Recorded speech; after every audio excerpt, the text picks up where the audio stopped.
107.3 FM Charlotte, Amalia, Virgin Islands. Generational wealth. Generational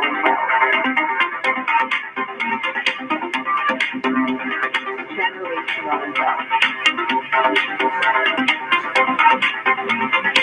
Generational wealth. Generational wealth. Generational wealth.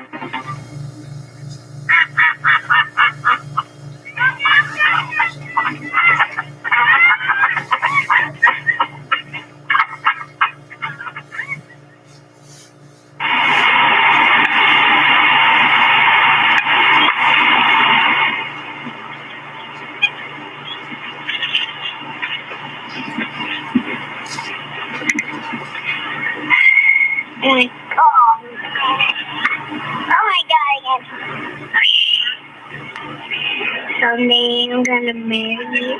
What does that mean? Mute whoever. Okay. Beg pardon?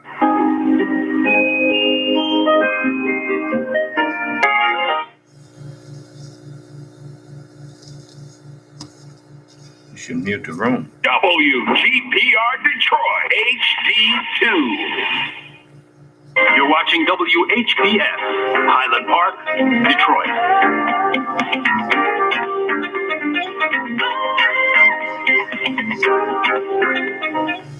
FM 88.1 WHPR, Highland Park. WVIE 107.3 FM Charlotte, Amalia, Virgin Islands. The views and opinions expressed on the following show are not necessarily the views and opinions of WHPS, its affiliates, management, or sponsors.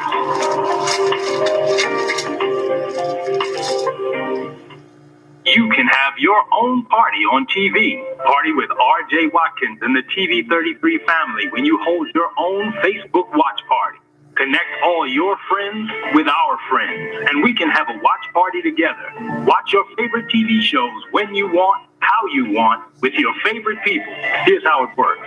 Log on to Facebook from your computer or tablet and go to the RJ Watkins fan page at facebook.com/TV33WHPR. The one with the blue WHPR logo on the left. Like us. Click the word videos with the red tag that says live next to it. Then click the share button at the bottom of the video player and select start a watch party. Invite whoever you want. Your party will be recorded and archived for playback anytime you want. 7 days a week, 24 hours a day. At the end of the month, the viewer that has the most people at their watch party will be invited on the TV show live. Come on, let's have a party. Pick up your copy of the Son of Man Speaks magazine today. With the Son of Man Speaks magazine, you'll receive automotive tips, wholesome recipes, financial advice, and most importantly, a true understanding of the Word of God. Get your copy of The Son of Man Speaks from these select locations. Sisters, Braid 2, 18070 Mount Pelly. The Shell Gas Station, 13110 West 7 Mile Road. To get a subscription, call 601-786-9788. That's 601-786-9788. The Son of Man Speaks magazine, dedicated to becoming free indeed.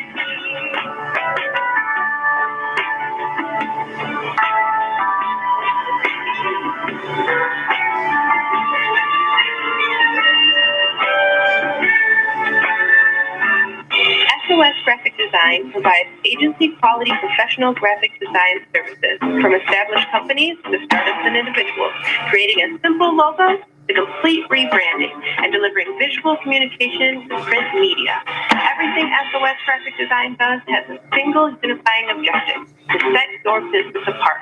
We are at your service. Call 313-342-2166. That's 313-342-2166, or online at www.sosgraphicdesigns.com. Where we're moving on up to the side. You will see lots of partners in the sky. Come check out about the new Sisters Braids 2 hair braiding and natural hair care salon located at 18070 Mount Elliott Street. Our new salon is spacious with adequate parking, Wi-Fi, and all brand new state-of-the-art salon equipment. Come meet your local hair braiders and natural hair care specialists and check out our many hair care services such as hair treatments, box braids, cornrows, tree braids, Havana twists, children's braids, natural twists, lock extensions, kinky twists, goddess locks, updos, full weaves, and more. Please feel free to visit us on the web at www.sistersbraid2.com or call 313-826-0498.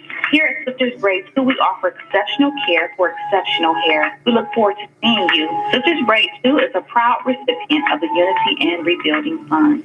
We would like to invite you to help support the efforts of the Unity and Rebuilding Fund. Visit the website at www.unityandrebuildingfund.com.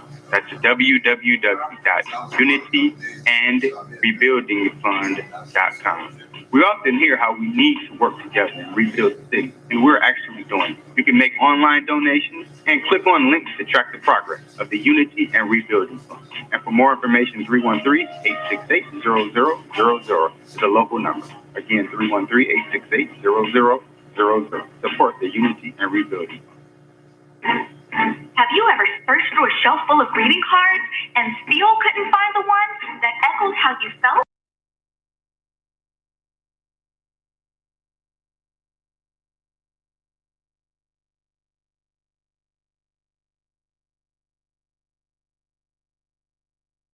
Of their other beautiful and treasured items.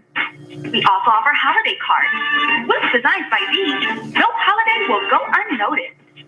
Our unique greeting cards are sure to celebrate all holidays. We also have cards for special occasions. We are your one-stop shop for unique and three-dimensional handmade greeting cards for all occasions. Specializes. We also take custom orders.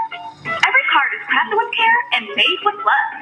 So call Designs by D today at 601-451-9536 or visit our website, www.designsbyd.com. WGPR Detroit, HD2. You're watching WHPS, Highland Park, Detroit.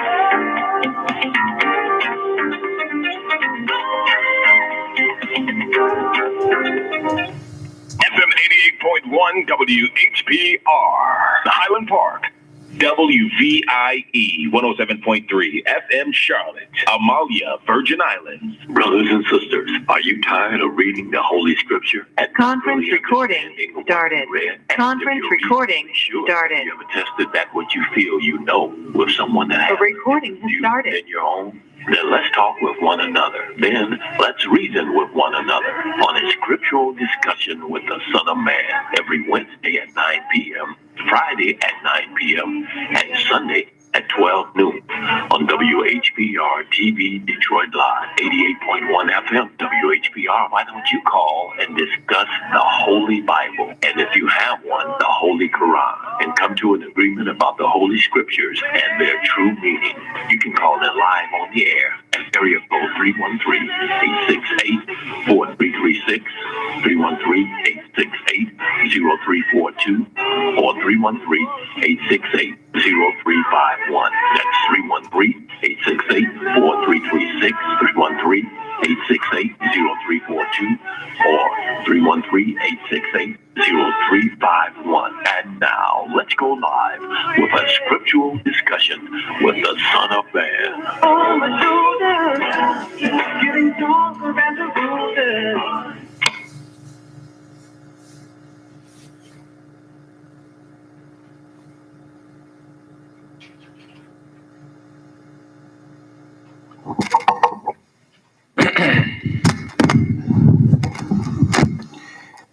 In the name of Allah, the Beneficent, the Most Merciful, the Truthful, and the Most Just.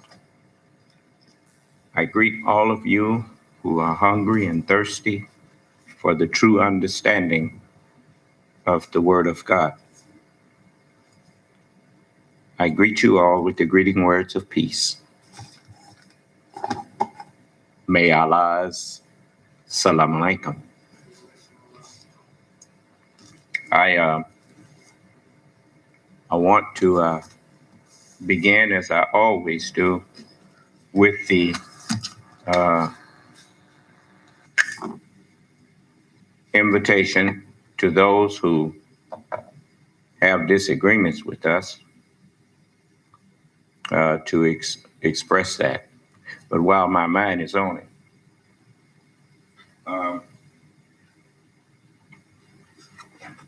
this little box that I have in my hand is a UV light component, and as you know, the scientists teach us that UV light is dangerous to us, but it will kill viruses and things. And so they make a UV application that it comes with a template that lets you mark the area that needs to be cut out. Now I put it on my return ductwork that goes to my central air unit and heat unit. And they tell you to install it at least 18 inches away from, of course, the instructions is in there. And they also tell you to get someone that is licensed and know how to do that. But it's a very simple process. You just put it in the side, cut the 2 holes in there. In the side of my return, I cut the 2 holes in the side and stuck this thing in there. And then it comes with some mounting screws. You just mount it in there and screw it in.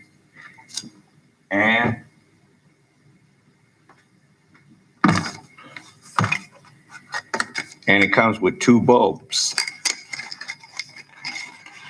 And the bulbs just plug into it. You plug the bulb into it and excuse me. And it locks in place. And when it's you do this before you stick it in there.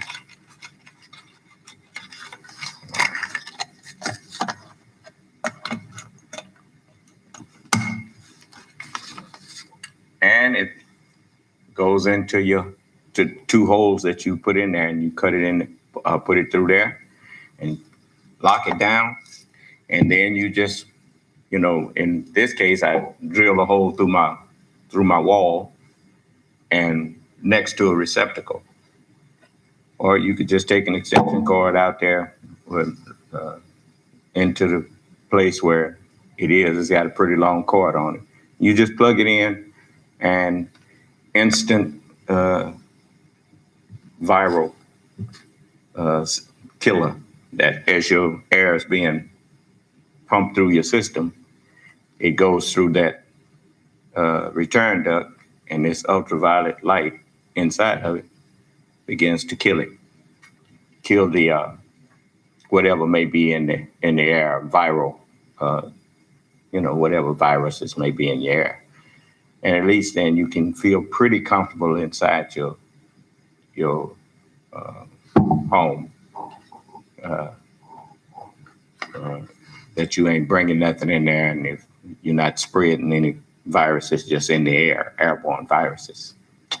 And so I put that in ours in this building here. And so I thought I'd share that with you. The name of it is, let me see, This one is from Rico Lighting, and it's R2000 UV-C light system. And it has a warning on it. And it says, warning, do not look directly at UV light. Severe eye damage may result. And disconnect from power supply before servicing. And so this, you read all of the instructions that come with it. And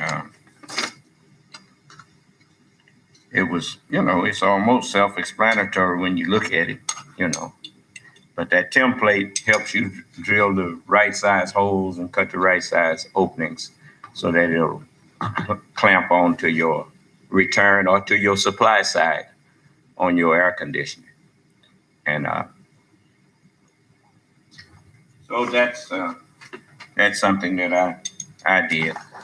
I don't just let the light be on all the time. Just like now, it's not on now. But while I'm out working during the day or whatever, sometimes I'll leave it, just turn my fan on the unit that it has a on switch for fan, as all units do. And I just turn it on and let it keep recirculating the air until it's done. Pretty much did the whole room. When I come back in, I turn it back to auto.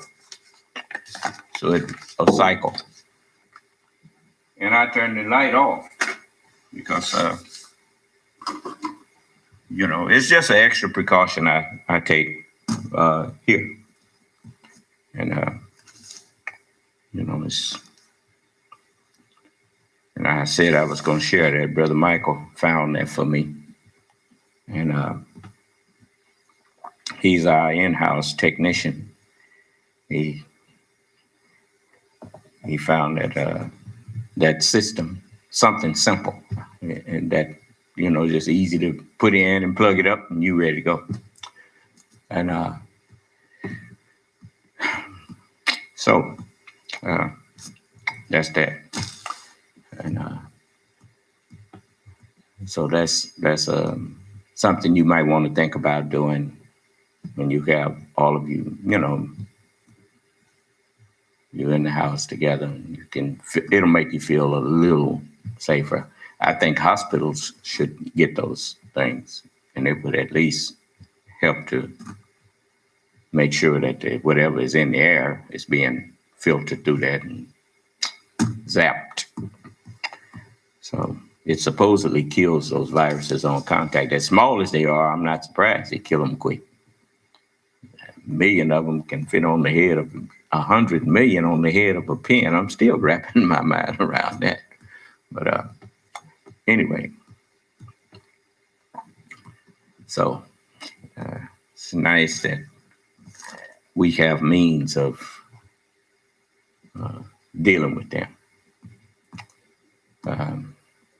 This is one of the things that make me feel kind of good about, at least it makes me feel better about, who I am and who we are as a people. Black man is the oldest man on the earth. We don't have no birth record. We don't have no daddy, no mama. So we've been here from the beginning. We used to have a joke that we used to say, we didn't know how true it was. We'd be talking about each other's mamas. Your mama's so old that when God said, let there be light, she hit the switch. But that's literally true. So all praises to Allah. So I want to talk about some things here.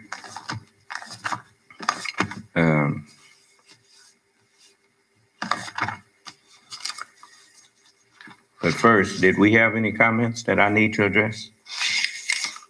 Brother Jamal? Okay.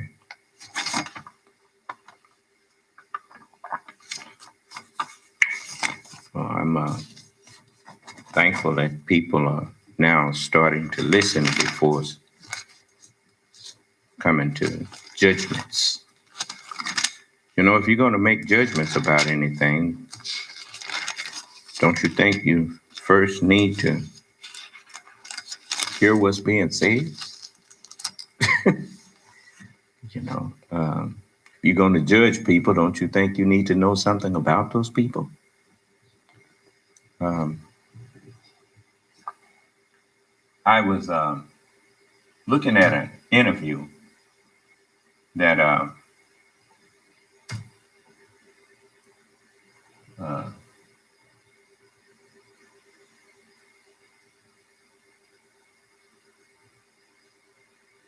that was conducted by 60 Minutes with Bob Woodward. And I think I will share that with you. And but first, I think I want to share this other. Are we in every room? Can you see me in both of them rooms? I don't forget whether. And in the 712? Okay. So you know, Bob Woodward,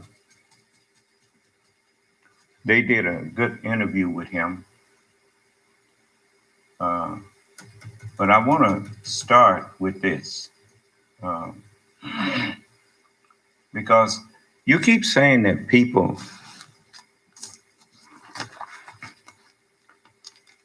many of you, you take the scripture for a joke. And you're going to find out that it's not a joke. The things that's written in the scripture are things that's going to come to pass. The Holy Bible is a book of prophecy. And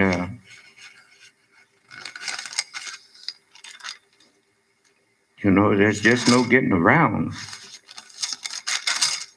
what it says. This is you remember when I showed you those the images of those whales.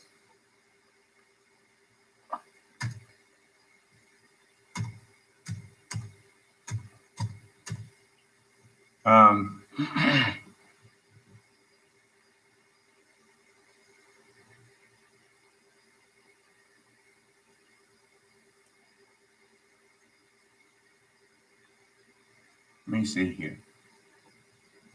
Stupid nigger fee has been charged to your account. Even nigger dick fee has been charged to your account. Having a black dick in you once does not make you part black. Stupid bitch. You know, as we enter the more and more into the judgment, you're going to see more people like that. Their minds are just gone. You know, I mean, the book says that we would look at them and say, is this the man that made nations tremble? How art thou fallen from heaven, O Lucifer? Ain't that something? So, you know, I mean, she been in hell for a long time. You know, that's that same woman that used to talk crazy. But you notice they can't stop listening to me.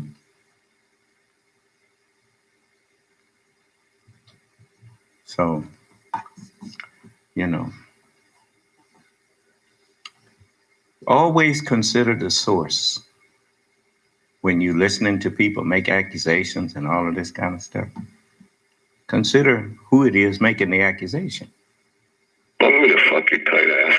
And they call me stupid.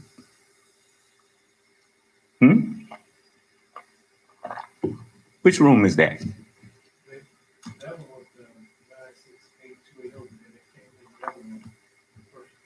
Mm-hmm. Well, they're not supposed to be able to just unmute their phone without you. Well, what are you waiting on?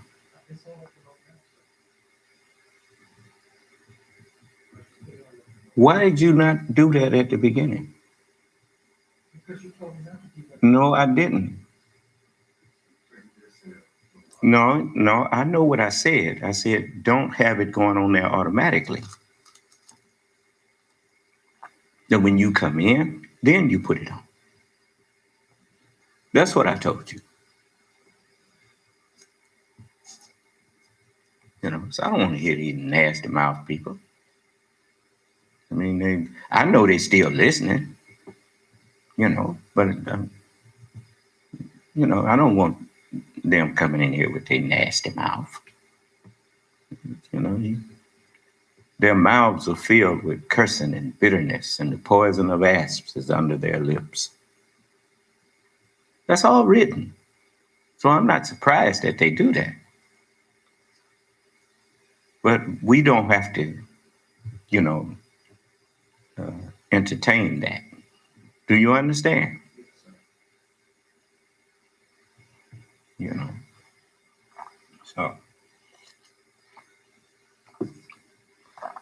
So now, I want to let you see.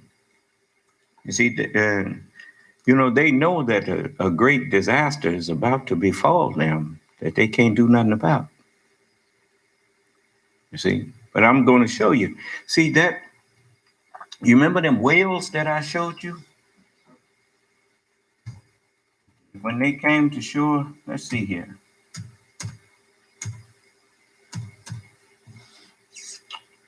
Let's see. And they was trying to figure out what made them do that. Let me see if I can find it.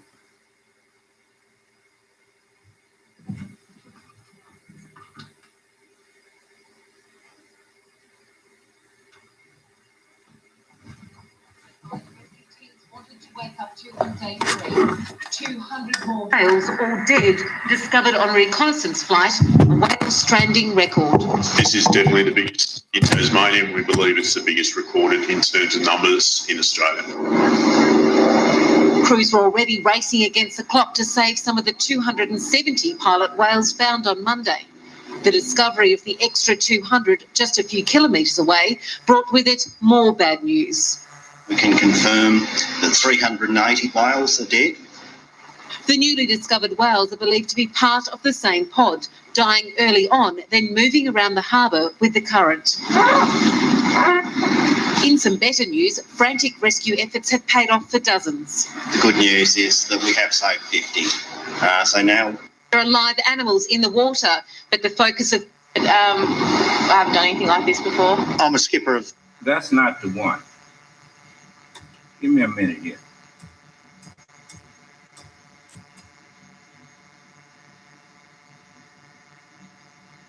Let's see.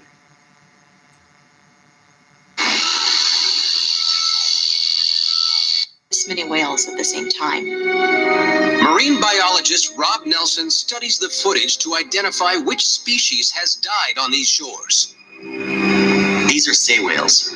You can tell because of the dark gray and the irregular white markings on them. They get over 50 feet in length. Weighing in at up to 28 tons, equivalent to 4 African bull elephants, the sei whale is a true heavyweight of the seas.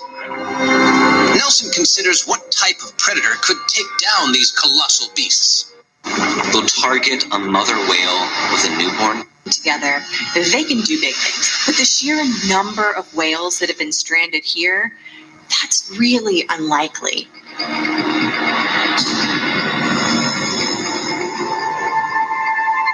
Investigator some strandings. Nelson of other weird whale mass deaths and discover. Now, pay good attention to what they share with us here. Common factor. War games. There is no doubt that military operations can't 1,000-pound bombs splash down in the middle of the ocean. to listen and hear its environment be like getting hit in the head with a baseball bat. Of Chile, it's a great place to hide. Potentially covert operations could happen down there without anybody knowing. Study the whales up close. They find no evidence of the internal damage associated with military testing. But stomach samples yield a clue. The presence of microorganisms known to cause a toxic algal bloom called red tide. Toxic blooms take place when the conditions in the ocean are just right to allow particular species of algae to start proliferating. Red tides typically form in summer, fueled by the sunlight they need to create energy. The problem is, these algae produce toxins that can kill. When shellfish feed on the algae, they accumulate deadly neurotoxins in their tissues, and a toxic time bomb enters the food chain. Started. Now, same way that microorganisms is unleashed in the ocean and starts killing them great big old whales. These little microbes being unleashed into our ocean of air, and it's killing us.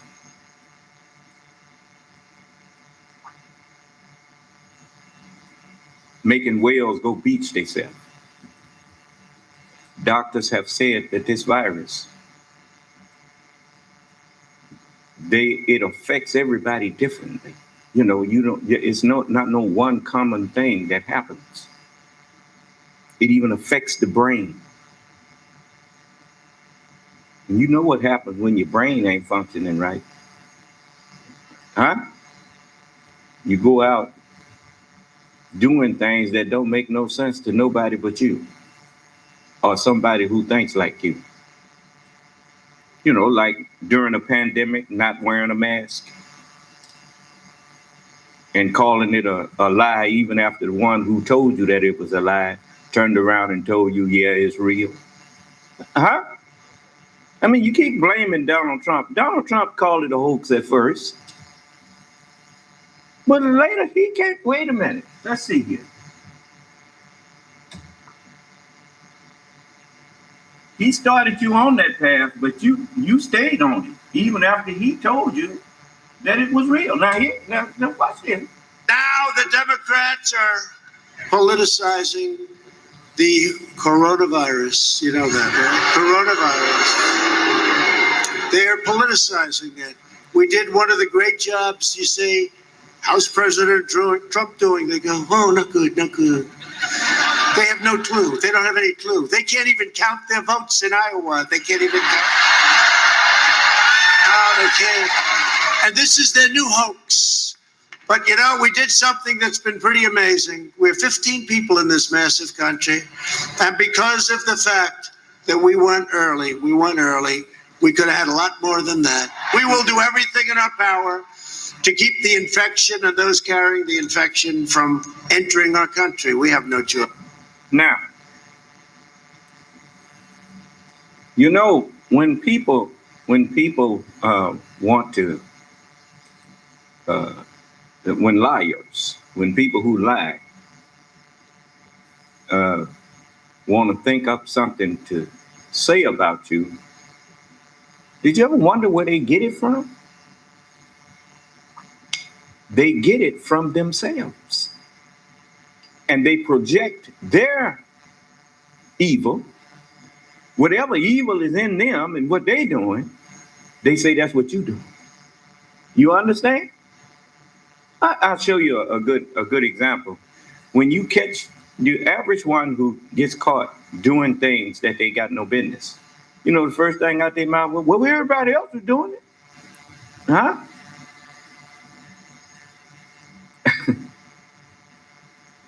So listen to his words. Listen to him carefully and watch him project. The fact that we won early, we could have had a lot more than that. We will do everything in our power to keep the infection and those carrying the infection from politicizing the coronavirus. You know that, right? Coronavirus. Now, did he say a coronavirus does not exist? Did he? Okay. And he said they are politicizing the coronavirus. But they did not. The Democrats wasn't politicizing the coronavirus. Donald Trump and the people in the Republicans in Congress, they the ones made it a political thing. Didn't they?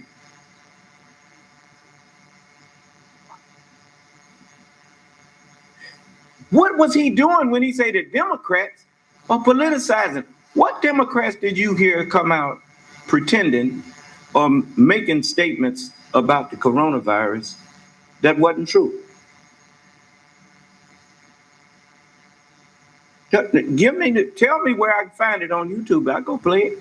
I'll bring it up. But I couldn't find them lying about that virus.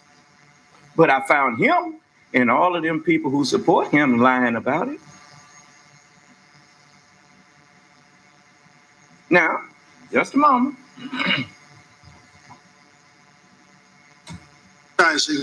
We did one of the great jobs, you say, how's President Trump doing? They go, oh, not good, not good. They have no clue. They don't have any clue. They can't. Okay, if they said he wasn't doing good, were they lying? Or were they telling the truth? 251,000 Americans are dead. How's President Trump doing on that? On the fight against that virus? Not good? I didn't hear you. Okay, now let's go a little further. Even count their votes in Iowa. They can't even count. No, they can't. And this is that. He said they can't count their votes in Iowa. He was trying to fix it where they couldn't count their votes in Pennsylvania. He was trying to fix it where they couldn't count their votes in Detroit. He was trying to fix it where they couldn't count their votes in Atlanta, in Georgia. Huh? And laughing about it. Let's get this. Let me understand this. Here, the president of a country that was founded on democracy and the right of the people to choose or elect their governors and their rulers. Huh? Trying to block the electors, the people, trying to block people from being able to do what they fought a war in order to be able to do. Their fathers did.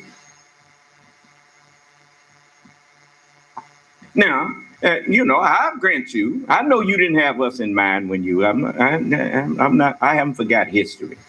I know you didn't have in mind for slaves to vote. I understand that. But slaves didn't pay taxes either. Did they? And so, slaves was not taxed like citizens are taxed, right? And since he ain't paying no taxes, well, why should he be voting, right? Okay. But you started taxing us. You said you freed us. You said that, and you tax us just like you do all of the other citizens of the country.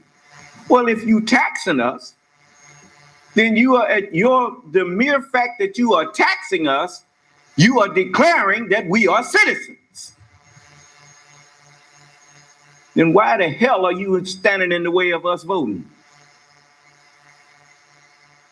You're going to pay for that. And according to you, you better hope that I don't hold you to what you held England to. Because you thought they deserved to die for doing that to you. You declared war on them. Now let Nasty Mouth, is Nasty Mouth trying to unmute? Let Nasty Mouth come in here and talk to me. Now, if you keep a civil tongue in your head, I'll talk to you.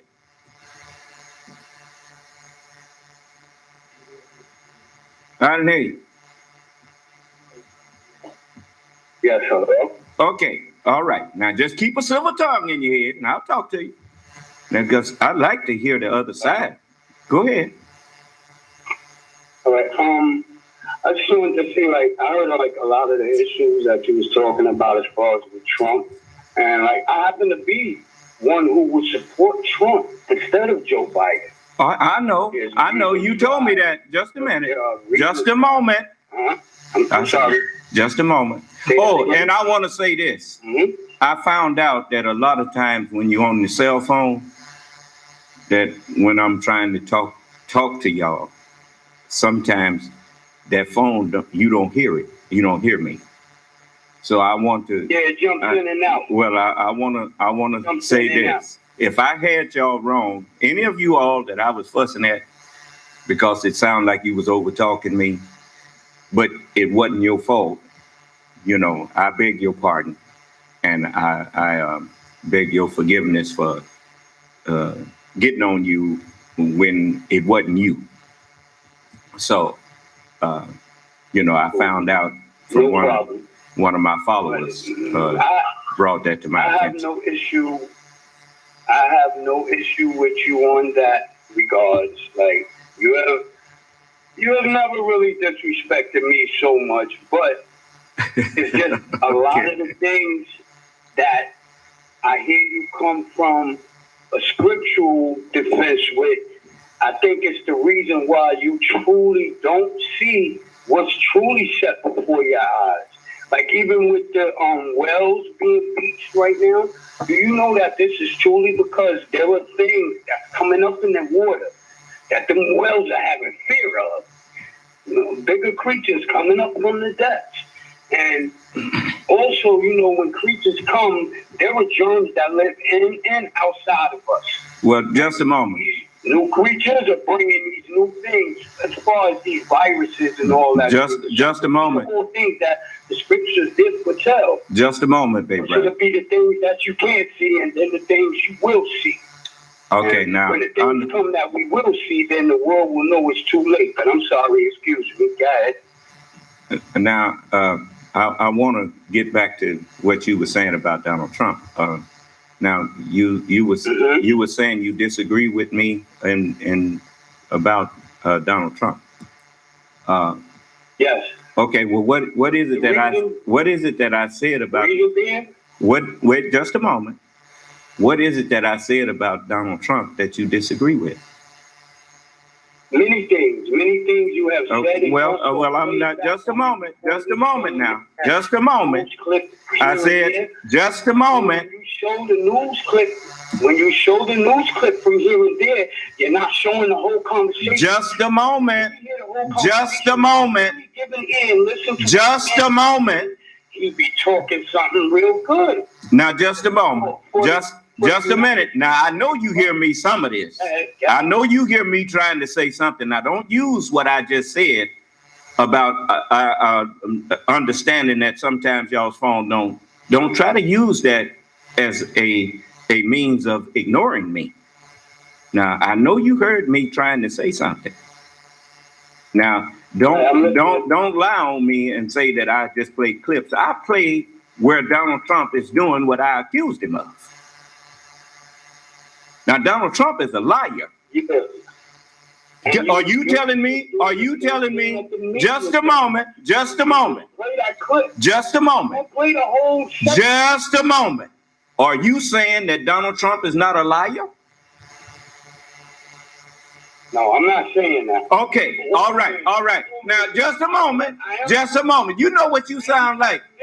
You sound like them people. Mute him. Oh, man, you don't let me. See, I know you heard me. Mute him. See, the minute I said mute him, he's accused me, right? So he heard me. So now I take that apology back, brother. You've been hearing me all of the time. Now, you heard him just tell me that he's not saying that Donald Trump is not a liar. Right? Yes, sir. What kind of people support liars? So what does that make him?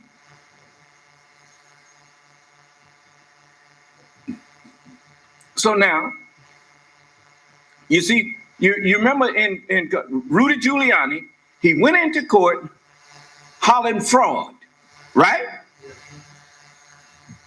When the judge sat there and listened to him and asked him about his evidence, he didn't bring no witnesses, didn't bring no cases where he found fraud, right?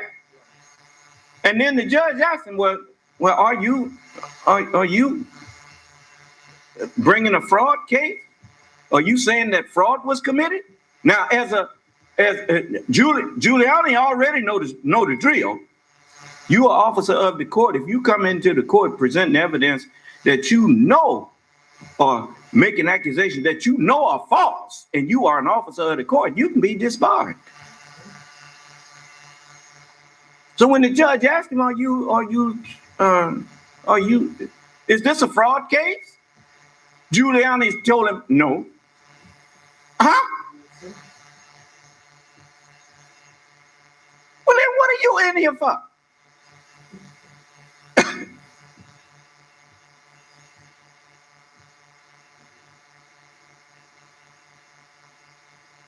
You see how quick we caught that boy just now in his life?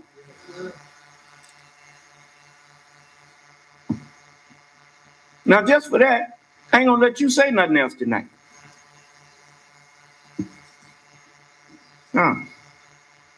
See, when you try to be kind to these people, they take that as a mean. Well, I can deceive him some more, huh?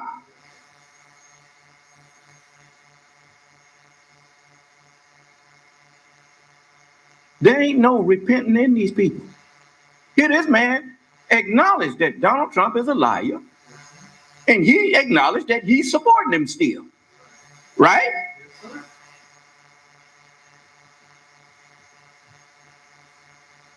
Well, you go to hell with him. And the book says, I beheld a pale horse. You know what it says? You know when you look. Let me show you now. This is deep, because I'm getting some help from their words. It says now, when you look at who's leading, you see the pale horse, and the one who sat up on him, his name was called what? Death. Huh? Well, if his name was called Death, then he's a liar. He's the man of sin. Huh? Okay. He don't bear witness to truth. Right? Okay. Now, when you see who's in front, you see the pale horse. Right? But when you look beyond who's in front, you're looking beyond the what? Beyond the pale horse. And so the scripture says, and hell followed with him. Huh? Yes. You notice everybody who supported and still supports Donald Trump, they come in here and they're not even thankful that I'm willing to have a conversation with them. Huh? I mean, even when I ask them, just be civil and we'll talk back and forth. You question me and I'll question you. They just can't be civil.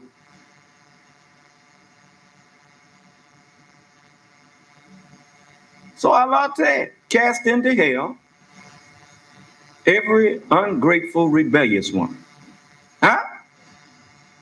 Now think about it for a minute. Do you think that man appreciated the fact that I was trying to give him the benefit of the doubt? No, he just saw an opportunity to now he could overtalk me and thinking that I wouldn't know it. Right?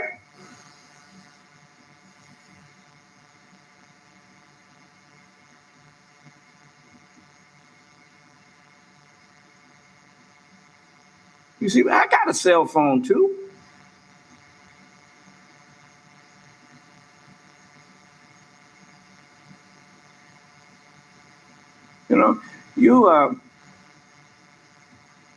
The minute mine, I'm talking and somebody go to say something. I mean, I have to take a breath. If people talking while I'm taking a breath, I'm gonna hear something. Huh? So I know you hear something. And if you were just in your mind, you would say, son of man, were you trying to say something to me? That's what I do. When I'm talking to somebody trying to say something and I catch a little hint that they on my phone that they trying to say something, I'll stop and say, was you saying something? But you have a wicked heart.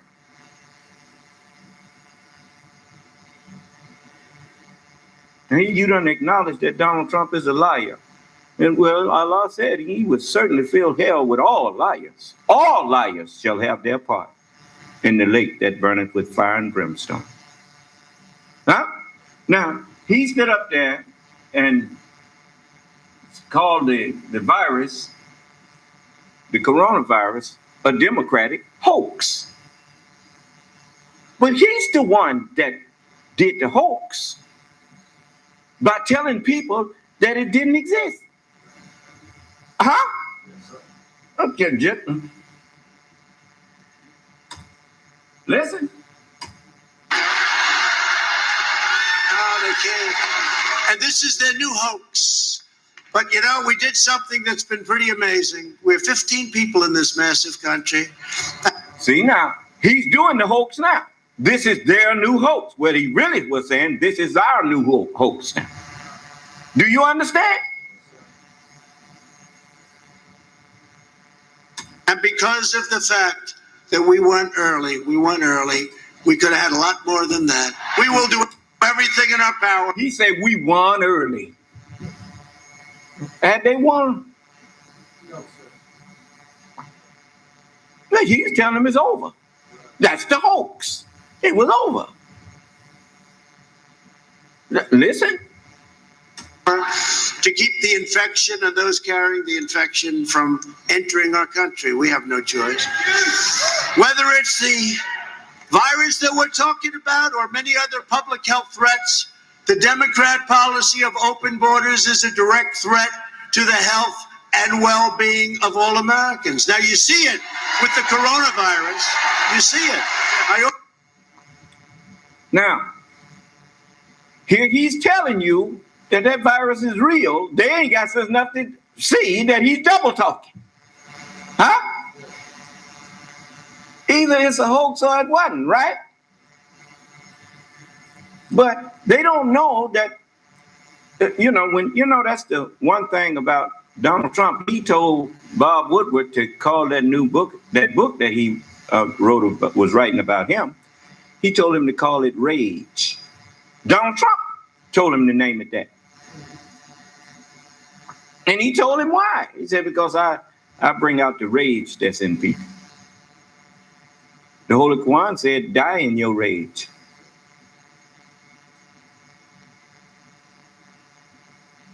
You ever tried to talk to a dead man?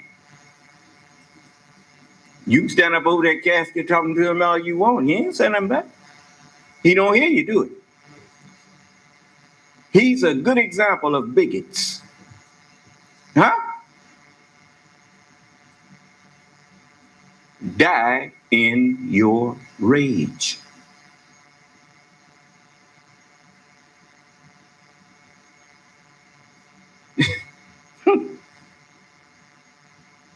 Here's scientists trying to talk to these people and warn them that they've taken a chance every time they walk out their door without a mask on, going into the public and not social distancing and things. You are taking a chance on killing yourself and your family.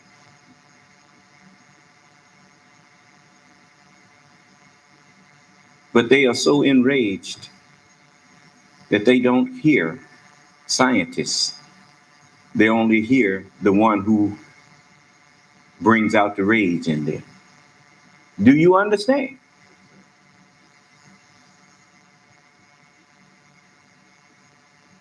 Okay. Some of them have said it. If Donald Trump tell me to put on a mask, I'll put one on. Huh?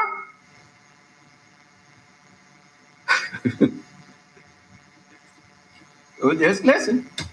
Created a White House virus task force. It's a big thing, a virus task force. I requested $2.5 billion to ensure we have the resources we need. And so far, we have lost nobody to coronavirus in the United States.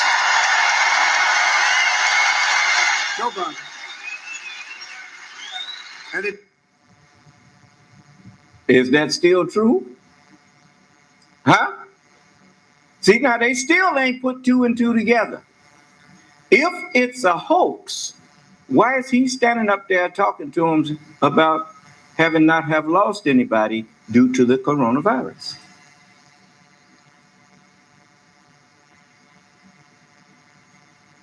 They are so enraged at what? I don't know. They don't either. They're just enraged. You notice I asked them, point out what evil that I'm doing to your country. What evil I've done to you that you so hate me so much. Ain't done nothing to them. I'm not the one in charge and letting thousands of people die every day. This the one you put in charge.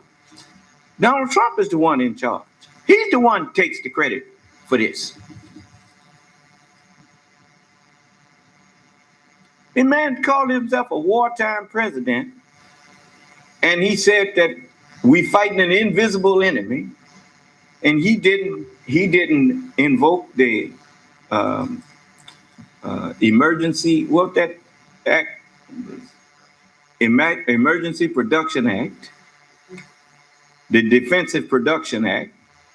He didn't invoke that to make sure that PPE, personal protective equipment, was given to the frontline fighters. He didn't do nothing. He said he wartime president. And during this time of war, he done lost in a little over 6 months. He had lost 200,000 fighters. 200,000 Americans were dead. And the virus is going strong. The one he's supposed to be at war against, going unimpeded. He even became a spreader of it. He became one of the allies of the virus. That's what he is now, an ally of the virus. Come out there telling people it's harmless, it ain't gonna bother you. He was telling people to take hydroxychloroquine. Because they say that it will cure this thing. You ain't hear nothing about him taking no hydroxychloroquine when he got it. Huh? Even when he stood up and said that he was thinking about taking it. And one while he said he took it. And then when he caught his own self in the lie. That, well, I haven't taken it myself, but, huh? But he had other people out there thinking that hydroxychloroquine was going to help them. He even brought some Negro, some black woman on there telling me she's a doctor and she had cured people of it with hydroxychloroquine. Of course, he didn't send for her. He didn't make her no part of his medical staff. Now, did he?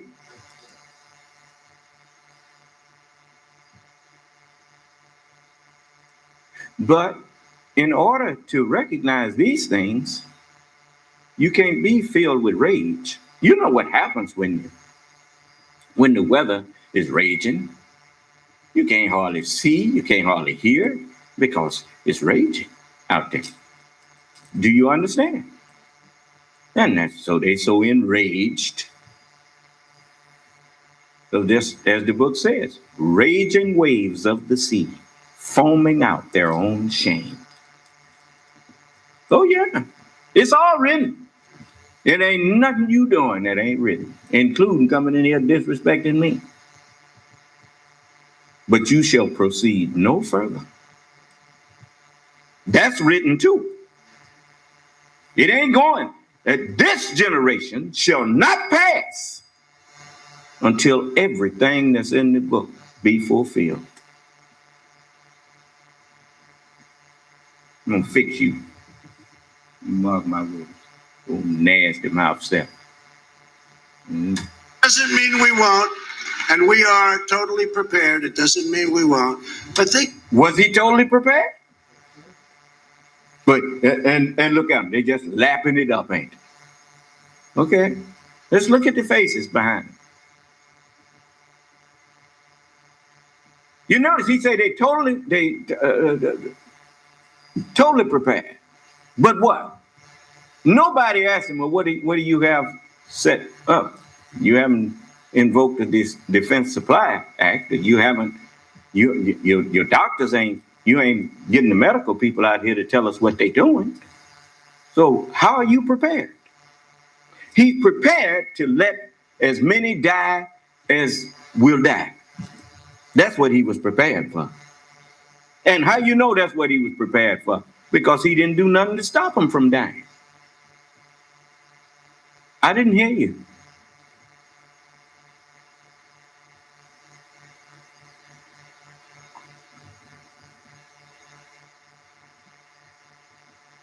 He telegraphed that from that lieutenant governor in Texas, I think it was. It said if some of the elderly people, you need to just bite the bullet and keep the economy open, and if they die, they should be willing to sacrifice themselves for the economy. That's another way of saying you should sacrifice yourself for the golden calf. Is that right? Yeah. Okay. I think he's still the lieutenant governor too. Yeah. you hear 35 and 40,000 people, and we've lost nobody, and you wonder the press is in hysteria mode. Now, after saying that it was a hoax, now listen to him. Do you have a plan to contain the coronavirus in the U.S.? We do have a plan, and we think it's going to be handled very well. We've already handled it very well. CDC. But I thought it was a hoax.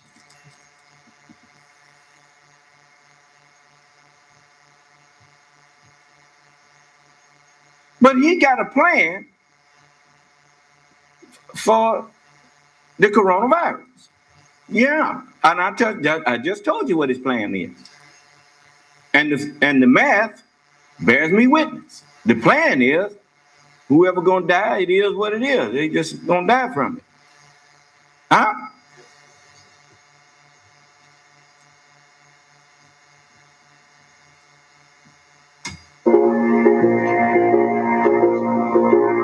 Now, the virus that we're talking about having to do, a lot of people think that goes away in April with the heat, as the heat comes in, typically. And you so dense that you don't forget, that's not the way presidents talk. That's the way people who do a lot of gossiping talk. That's the way that's one of liars' favorite words is. You know, they say so-and-so and such and so-and-so. They say so-and-so. You know, there's a lot of people saying so-and-so and so-and-so and so. And then when you ask them, just like I asked the man, I say, well, you know, what am I saying about Donald Trump that ain't true, that you disagree with? Well, there's lots of things that you're saying that ain't. Well, I didn't ask him about the lots of things. I asked him, what am I saying about him that's not true? Is he a liar? Am I wrong when I say he's a liar? Well, I can't say you're wrong about that. Well, and he still didn't point out what Donald Trump, what I said about Donald Trump, or what I got wrong about Donald Trump. He just tried to double talk and talk past the subject.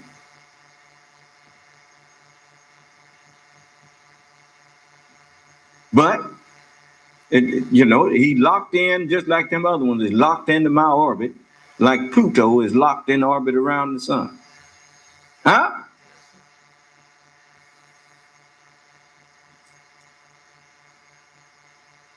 For me not to be nobody, it sure is a whole lot of you somebodies that can't stop listening to me.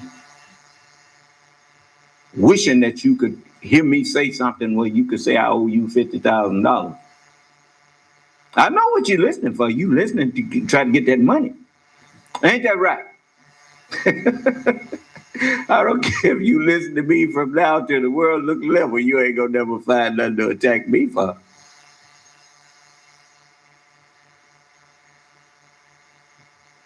That will go away in April. We're in great shape, though.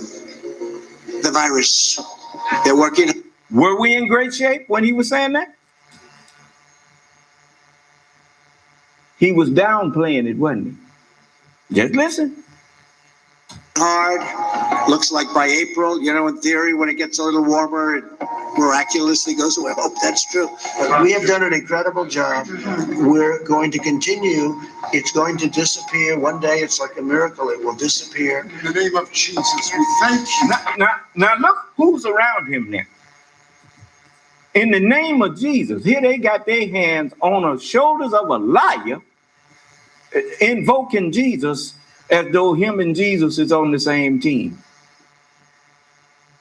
When was Jesus ever a liar? You know what Jesus said about liars?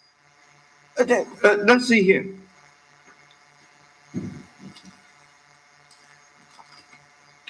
This is the 8th chapter of the book of John, and this is the 44th verse. Jesus said, you are of your father, the devil, and the lust of your father you will do. Look at all them black people standing around here acting like Donald Trump got something to do with Jesus. Now you just saw one come in here and tell me that's a black man. Told me even though he's a liar, yeah, he's a liar now. But but you support him.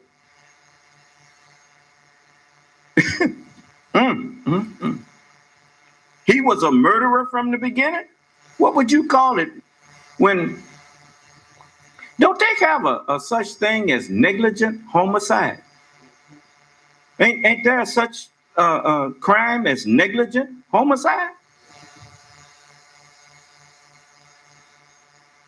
But Donald Trump is guilty of negligence, and it has cost, at least, due to his negligence, at least 200,000 people dead. Because when doctors and scientists were trying to do their job, he stopped them.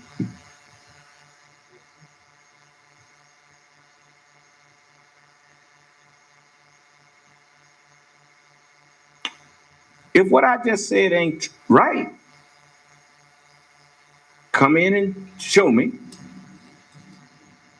If you can show me that what he's did in his negligence is not murder or homicide,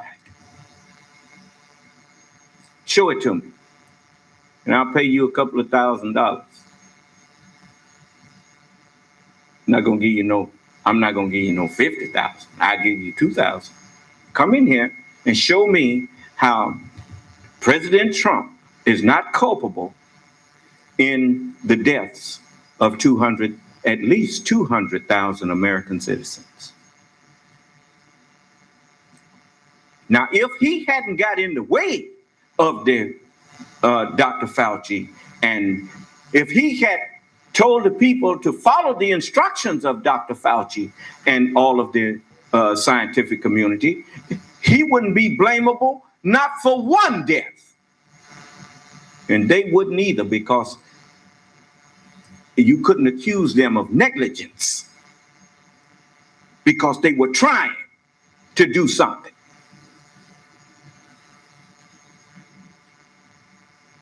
What did Donald Trump try to do? He tried to prevent the medical people from doing their job.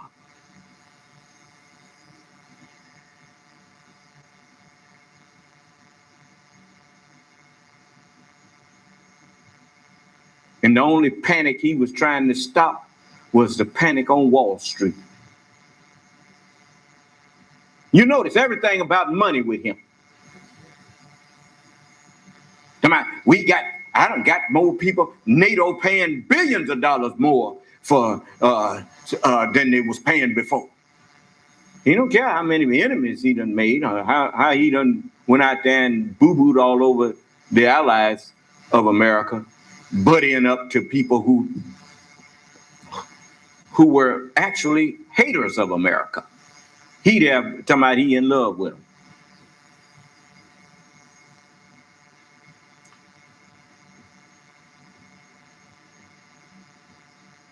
And it's all about ideologies.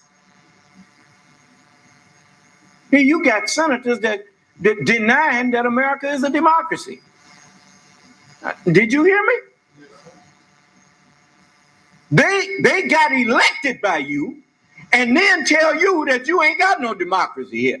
And technically they're right. They done took it away from you. That's what Benjamin Franklin told you. We gave you a republic, a democratic republic, if you can hold on to it. Huh? Because what do all men with power want? They want to keep it. Is that right? So, but anyway, look at this picture. Look at them. Look at who's in that picture. I don't see I see one white woman. All the rest of them, the bunch of black preachers and people gathered around Donald Trump, and he's sitting there with his hands folded and his eyes down and looking at the desk while they there, I guess, praying over him or whatever, blessing him. Boy, y'all makes me shame.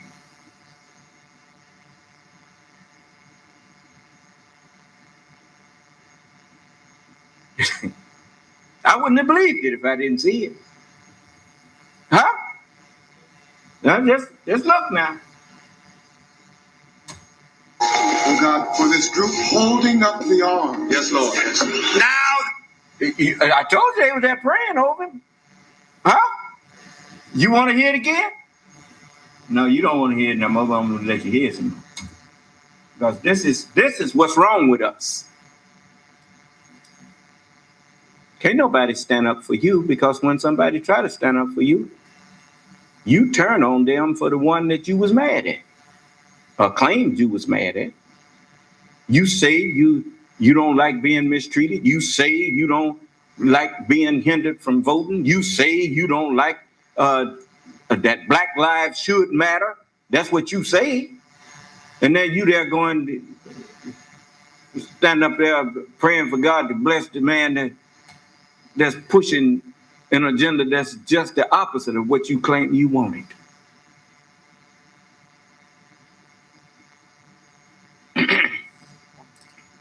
Oh God, for this group holding up the arms. Yes, Lord. Now the Democrats are politicizing the coronavirus. You know that, right? Coronavirus. It's all turning. They lost. It's all turning. Think of it. Think of it. And this is their new hoax. 35,000 people, on average, die each year from the flu. Did anyone know that? 35,000. That's a lot of people. And so far, we have lost nobody to coronavirus in the United States. Nobody. And it doesn't mean we won't. And we are totally prepared. It doesn't mean we won't. But think of it. You hear 35 and 40,000 people, and we've lost nobody. And you wonder if the press is in hysteria mode. At this moment, we have 22 patients in the United States currently that have coronavirus. Unfortunately, one person passed away overnight. Additional cases in the United States are likely. Is your message that to Americans that it's safe to fly? And can you convince the travel? I think where these people are flying, it's safe to fly. And large portions of the world are very safe to fly. Are you concerned that the virus? When he was saying that it was safe to fly and that this virus was a hoax and everything, he knew that was a lie. He knew the virus was airborne, that it was spread from person to person. He knew that.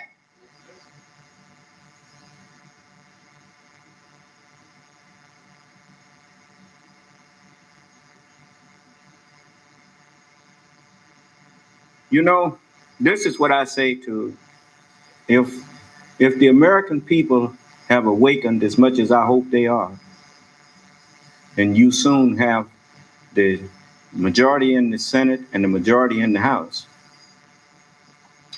the first thing you need to do is put some safeguards up that no president can bowl over anymore. You got some work to do. He done showed you that it's all right to trust in the presidents, but you better remember, your main trust should be in God and in your ability to bolster and strengthen the Constitution with laws that no matter who you are. For instance, the first thing you need to do is take the Justice Department and make sure that the Justice Department gets rid of that their little winging it law that ain't no law, that a sitting president cannot be indicted if it is clear that he is breaking laws. That's the first thing you need to do.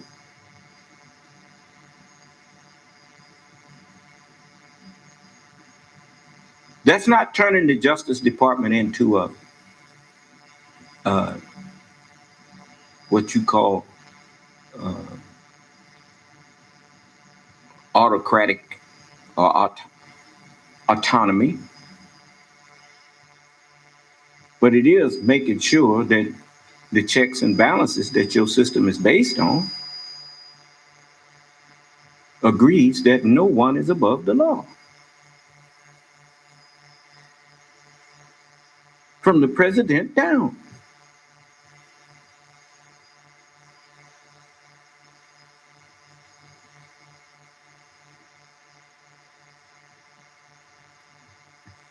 I mean, and there's ways you have to do it.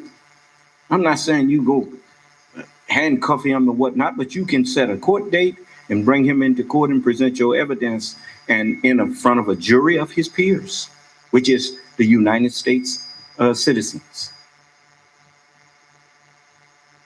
You pick a jury and you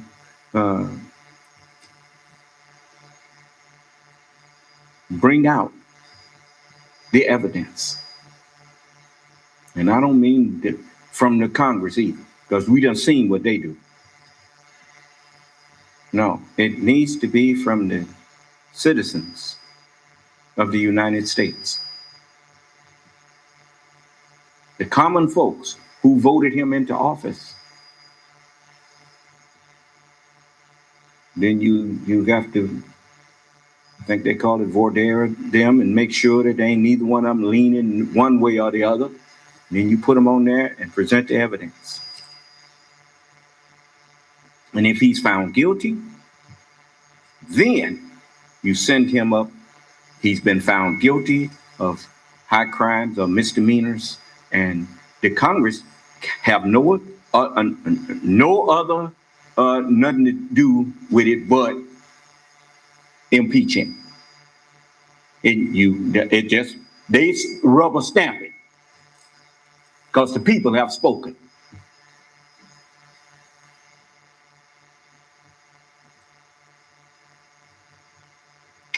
So,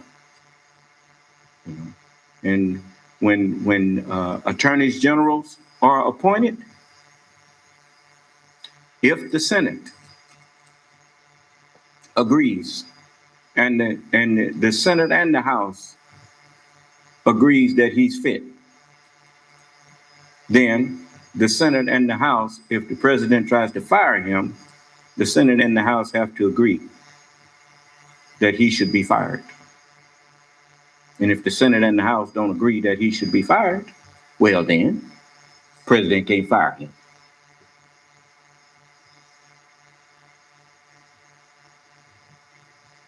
I mean, if you're going to keep the independence of the Justice Department from any one entity, well, that's the way to do it.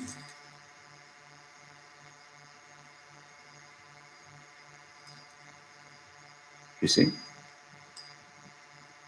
And so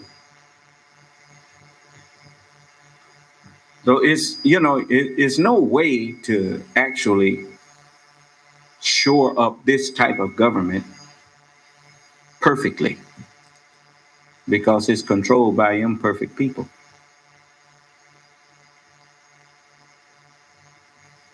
But you can make it better than it is. Now, if someone want to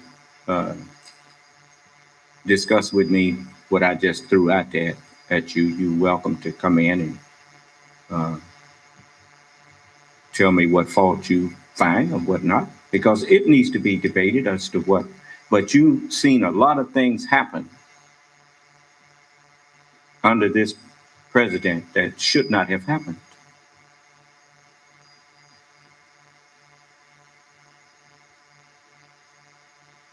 I mean, since America is not a monarchy, then no president should just have the freedom to just hire and fire people in the Defense Department and all of that on a whim.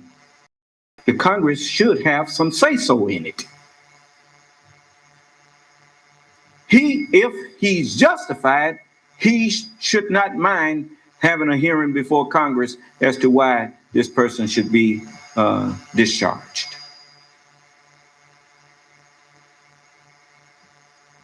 I didn't hear you.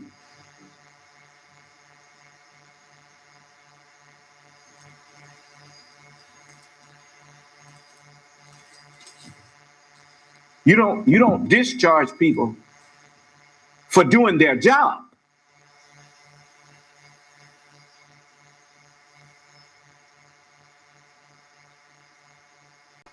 You discharge one who tries to prevent them from doing their job.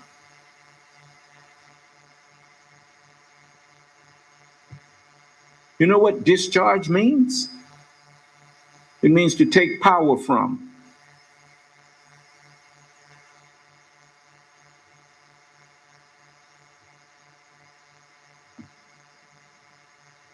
To take away the power of.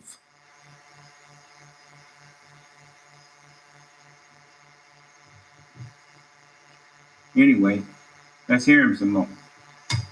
No, I'm not concerned at all. No, we've done a great job. My fellow Americans, tonight I want to speak with you about our nation's unprecedented response to the coronavirus outbreak that started in China and is now spreading throughout the world. You know what's unprecedented about the response? Is that there was no real response. You can't find nowhere in the history of America where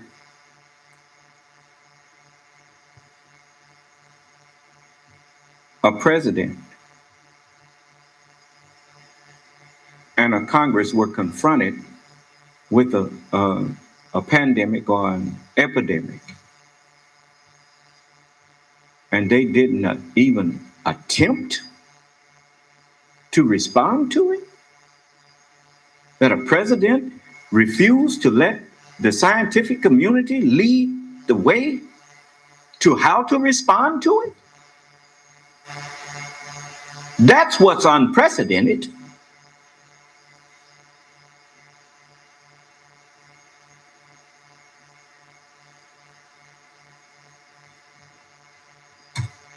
Today, the World Health Organization officially announced that this is a global pandemic. To keep new cases from entering our... And he tells you that the World Health Organization has told us that this is a global pandemic. And what is his response? To withdraw from the World Health Organization. Did you hear that?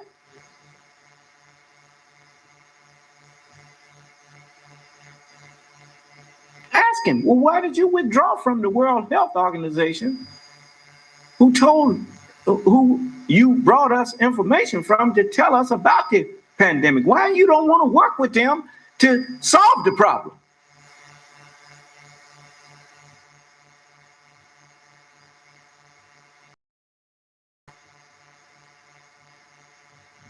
I guess he Trump the Great.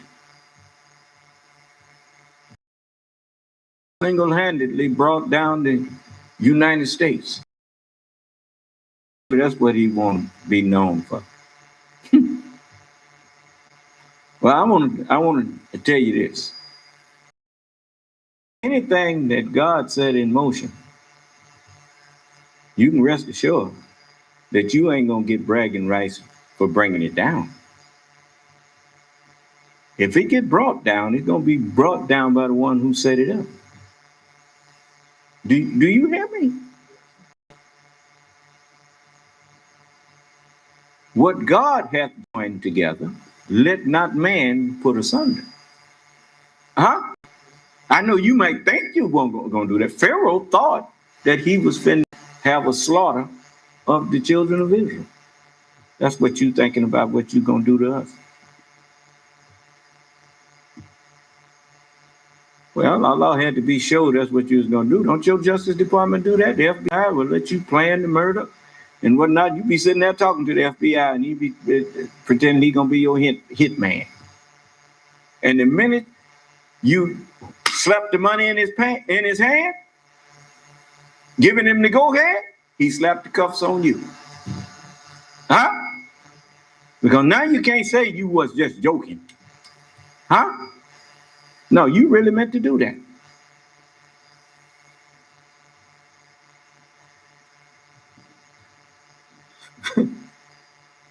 Just wait. Now remember now, all of these things that you think are lifeless things, every bit of matter that exists is living material.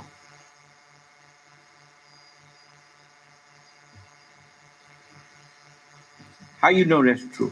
You look at anything under a powerful enough microscope and you'll see stuff moving in there. Huh? Dead stuff don't move.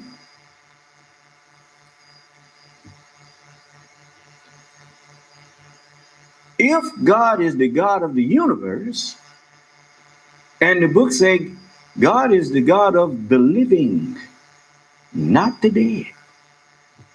Huh? If there was material in the universe that's dead, then truth could not govern it. God would not be God over there because it's dead.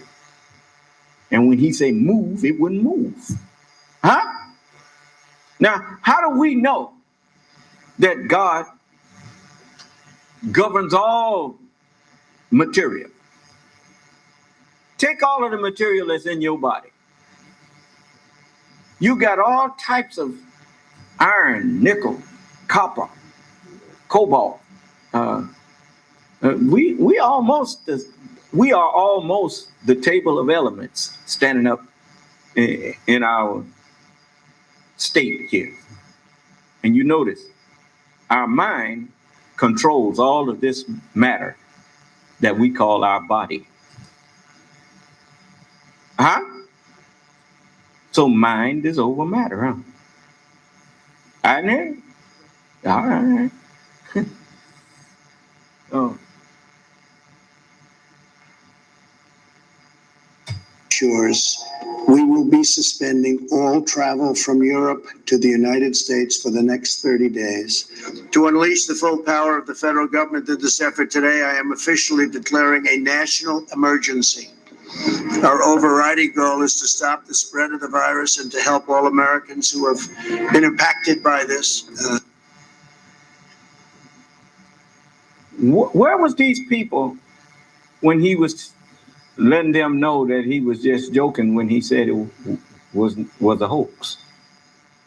He's telling them it's the virus is spreading. Then can they claim now that they believe it's a hoax? Well, if they believe it's a hoax, then even the one who got them saying that came and took it back and telling them that it's real. Is that right? But they still saying it's a hoax. Now, is that normal? If somebody tell you something and you believe it, and they come back and tell you, look, this thing is real. What does that tell you? The normal thing is to do is, if you took their word that it was a hoax and then they come back and tell you that, no, it's real. What's normal there? It's to believe it's real, huh? But remember, I told you, negligent homicide. While he was telling them it was a hoax, that virus was spreading, getting inside of people, and we don't know what effect it was having on us. And even when it appears that it was not affecting people, that don't mean it wasn't. It's a whole lot of brains that have been freely taken in that virus. Get in your body, get into different cells. And since Allah said he was going to let everybody have done in their body according to what they've been doing, if you've been lying, well, now we understand why you think that virus is a lie. Even after the one who told you it was a hoax took it back and told you that it's really a pandemic.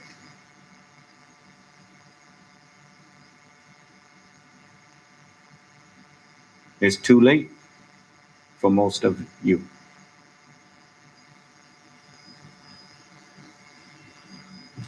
That's written in 2 Corinthians, the 5th chapter, and around the 10th verse.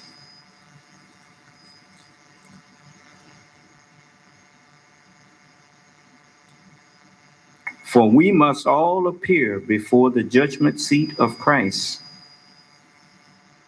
that everyone may receive the things done in his body according to that he has done, whether it be good or bad.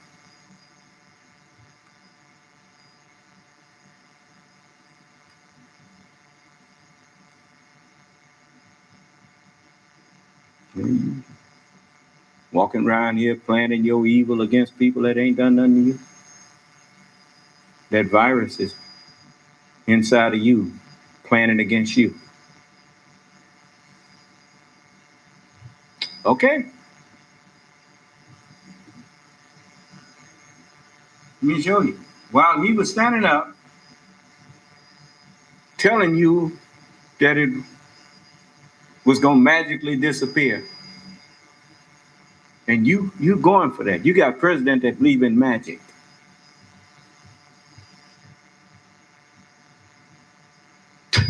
And this will pass. This will pass through, and we're going to be even stronger for it. We've learned a lot. I also took the test last night. Yeah. And I decided I should, based on the press conference yesterday. People were asking, did I take the test? Well, if you don't have to travel, I wouldn't do it. If you don't have to travel, we want this thing to end. Now he's standing there and got the scientists and the doctors back there with their mouth shut, and he's standing up doing the talking. When he should have been the one standing behind them and letting them do the talking. Huh? But when they was doing the talking, he didn't like what they were saying. Because they was telling the truth.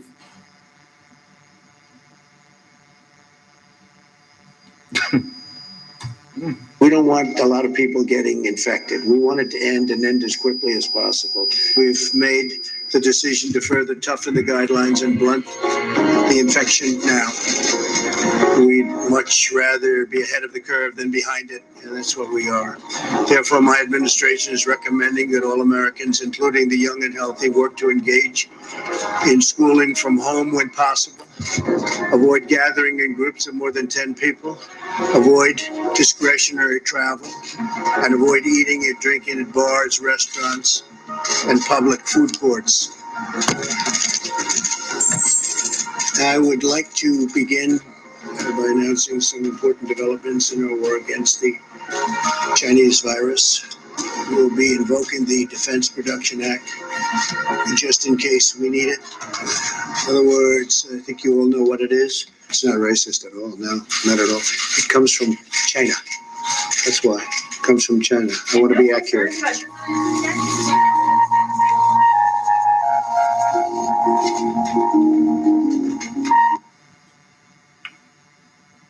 Yeah, Mr. Know Everything. Yeah, that's him. Let me see. Look at this now. Now this is what I was leading you up to.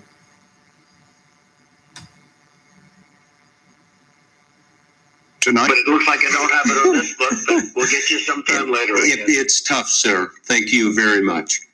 And after you told the president that it was, in your words, a tough book, what did he do? An hour and a half later, he tweeted out that the Bob Woodward book is going to be fake.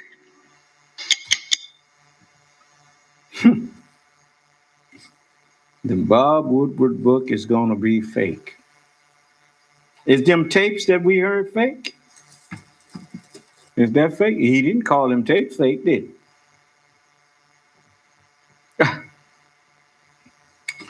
But, you know, some people, they do anything to get in power. And if they have no qualms about doing anything to get in power, they ain't got no qualms about doing anything to try to stay in power, including rip up that which put them in power. Did you hear me? And that's what they've been trying to do. So I just, you know, I want to give people that have something they want to say. We always got some people sitting up out there that think they got something to say. You know, a lot of times people talk to themselves and talk themselves into thinking that they really got an argument. And then when that argument comes up against other people, they find out that it was a fool's errand. It's like, you know, they have real gold, and then they have what's called fool's gold. They call it pyrite, I think. I think it's named pyrite. And people that recognize real gold, they know what fool's gold is. Huh? And they call it fool's gold. You know, here a man come in here telling me that he supported Donald Trump and he's still supporting him. And then he acknowledges that he knows Trump is a liar. Not only did he take away Trump's credibility, he took away his own credibility and didn't have sense enough to know it. Huh?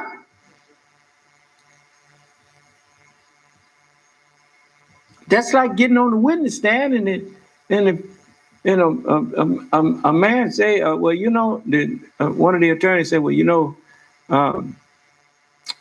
I caught the man before you in his lies, and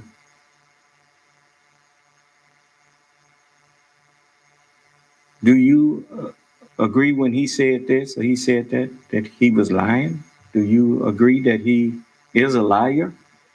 So yes, he's a liar. So what do you have to add? Well, I support what he said. You can step down too. But you just condemned your own testimony. You just called yourself a liar. Huh? And didn't have sense not to know it. Now, let me let you see something else here.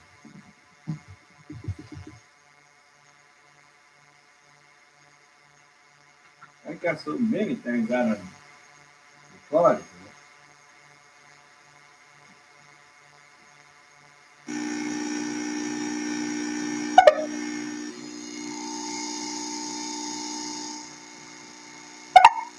We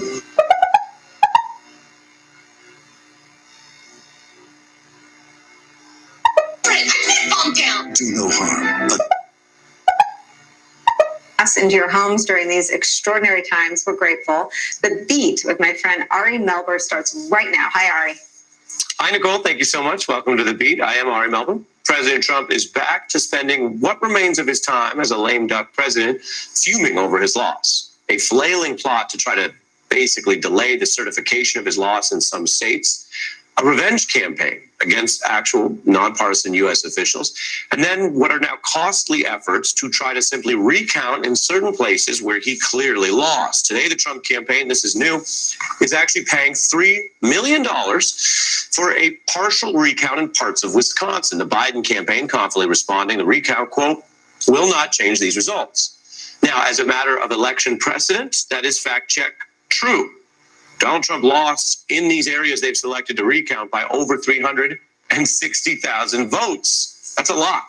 No recount in history has ever moved more than 1,000 votes.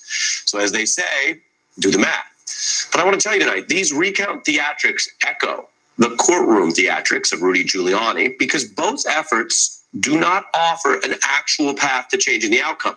And as I've told you around here in the news, if there was a path that could the outcome and made this all more exciting, we would tell you. That would be interesting if nothing else. But there isn't that kind of path. Instead, what we are seeing is the pursuit of another stage for these individuals to press what are losing grievances for some kind of audience. Now, that was part of this where two local Republicans initially tried to stop certifying Trump's loss in that state. And a delay of less than a day. And what did it cost? Well, above and beyond the obvious questions that face our respect election results, it also costs politically. like this. They are facing, of course, two key states in Georgia. Mother Jones dubbing this strategy, quote, a plan to throw out black people's votes. Here's Milwaukee's mayor today. Everybody knows that. Everybody knows this is an attack on cities, on minorities, on places that historically have voted Democratic. Don't let anybody fool you that this is about irregularities. This is flat out an attack on democracy in cities and places where people of color live.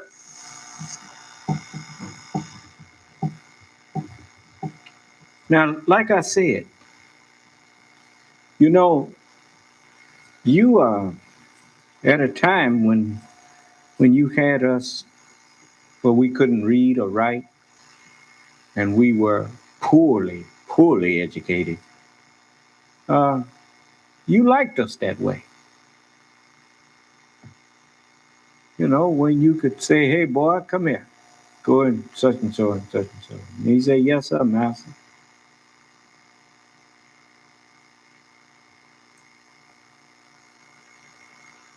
And you patted yourself on the back. And you thought that that was going to last forever. Don't you know? I mean, reason, man. Reason. I mean, sit down and think. That's what I mean when I say reason.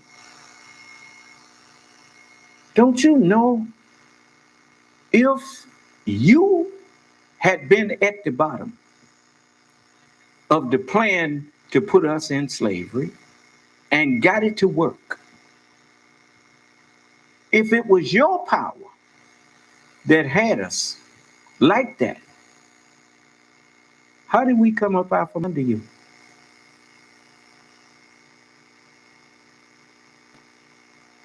How are we now able to speak with you on equal terms?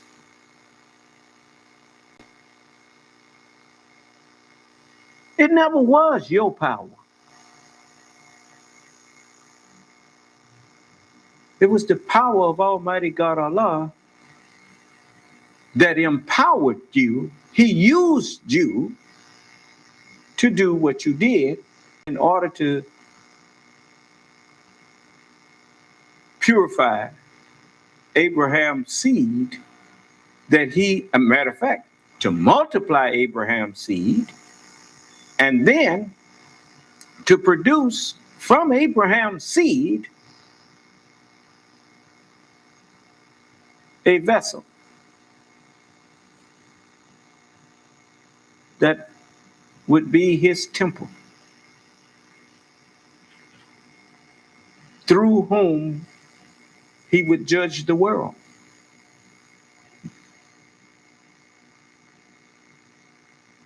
And I am that vessel.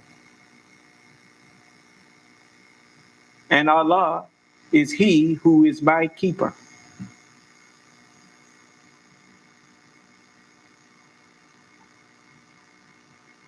And he is giving me what to say. He says, say this, say that. Whatsoever he shall hear, that shall what? I'm speaking to you what Allah say to me in my ear.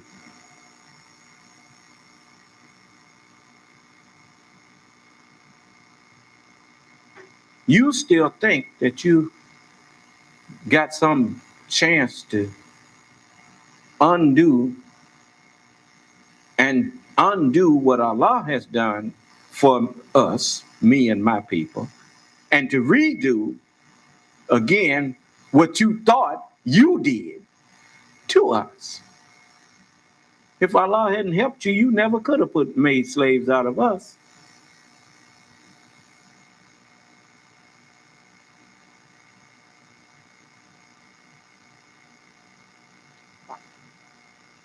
Look at you. You can't even come in here and hold an intelligent conversation with me about the things I'm discussing.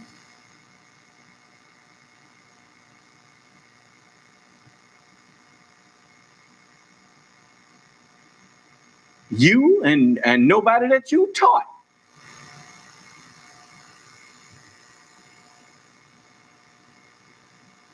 Oh, So this, you sit up and you teach us the history. You the one taught me the history of what taxing people and not giving them rights to have say-so in the government and how their taxes and things are being spent. You called it tyranny. Well, now you are the tyrant.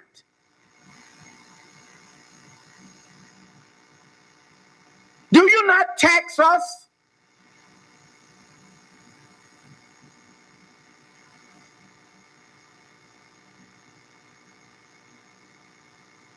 And then you want to prevent us from being able to vote.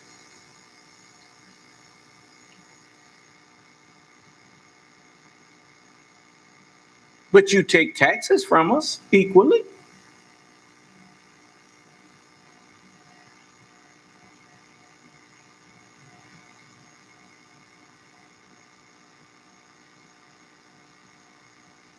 By your own words, you are condemned.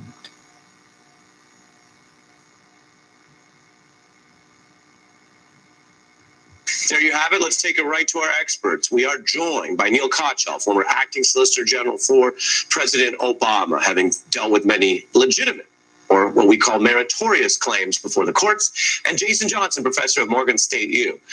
Welcome to both of you. We're going to get to Neil's legal expertise, which is very useful at a time like this.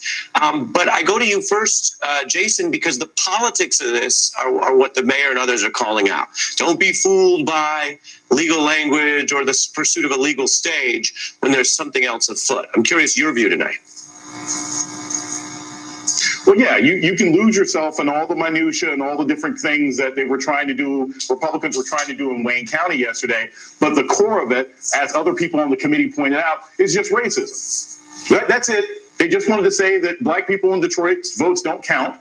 And that's what the Republicans are doing politically.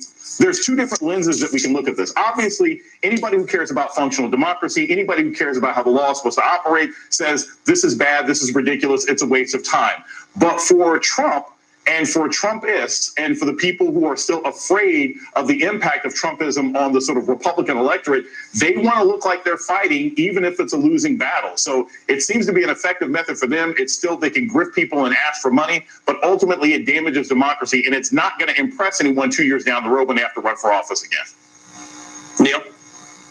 Yeah, I agree with that. So over the last 2 weeks, Trump has single-handedly made the case for the John Lewis Voting Rights Act better than anyone, better than even Jason, better than the NAACP, better than MALDEF, better than the Dems in Congress. He has launched really a modern-day Jim Crow, and his party is enabling it. So that's one thing on race. And the other thing on representation, what's going on in Michigan, Wisconsin, Arizona, Georgia, across the country is so fundamentally un-American, Ari. There's nothing that's more precious in our democracy than the right to vote. You know, go back to no taxation without representation and the like. And Trump is effectively pulling a King George here. He wants to tax the good people of Milwaukee and Detroit, but not give them votes. And somewhere, you know, Vladimir Putin and the ghost of Mao Zedong are cheering him on. Right. And, you know, as with so many things in this era, it didn't have to be this way. It certainly doesn't have to be this widely supported. There was a lot of talk about people doing what they had to do to get along with their president. Whether you find that a convincing argument or not, it's no longer logically true when you have an outgoing president and a president-elect. And now Michigan did show also the limits of it. As I mentioned, we're not giving it, you know, too much credibility, but we will explain to viewers, Jason, what happened. Republicans were trying to block, they ended up slightly delaying the certification in the area around Detroit. The argument was maybe you would just throw out these votes. Immense pressure poured in immediately from the public, from state officials and around the nation, and they then gave up. We're going to show people, are we going to show people how it went down? I'm talking to my control room. We're not going to show a clip, but I'm going to give a little more context, which is Donald Trump then did initially congratulate the people trying to do this. Then, of course, they caved, and the loss, Jason, was certified. Fast forward to the Wall Street Journal, a Fox News sister publication allied with, Donald Trump on many things. Rage against the voting machine. The Journal says, where is the evidence? Put up or shut up. You need proof not rumors or innuendo. So they found their wall, their political brick wall, Jason. Yeah, and Ari, that's what's going to keep happening. Look, I'm not going to mention the names of the two Wayne County people who tried to not certify things. I don't want to give them any more power or credit than they had. But that's eventually, at some point, local officials are going to reach a level where it's like, this is going to damage me. My loyalty to Trump is not going to help me long term in this state. There will be a Republican Party that exists after. What you don't understand is y'all still don't get it. Everybody is being judged. You know, you cannot make judgments before you have all the evidence. If these people had been able to come up with something new that hadn't been seen before, their world wouldn't be at an end. But you can't even think of nothing new to do now. That's what brought about your world in the first place, was because the black man couldn't think of nothing new to do, everything we was doing had already been tried before. Yaqub came up with something new. We had never tried ourselves at being ruled by a totally wicked mind. And so we tried that to see where that would take us. And Yaqub knew something more. He said, if you want to produce a really superior mind, you got to create the need for one. And so he made the devil. Something that was totally void of justice. And so the only thing that could overcome it is a mind that was 100% just. The only way to overcome evil 100% is to have 100% good mind. I remember how many times I done stood up here and told y'all to point out the evil that I done did to you. Point it out. I mean, I done said a lot of things. I done taught for hours and hours and hours. For years and years and years, longer than most of these that's young people that's listening to me. I've been teaching longer than you've been in the world. I've been teaching since 1975, actually since 1973, if you count when I came in the nation. If you say I wasn't teaching, every brother that came into the temple after he heard the truth started teaching. Going door to door, out there on the street, just teaching whoever would listen to him. Huh? So I've been teaching since 1973. And here we are in 2020. Huh? That's what, 47 years?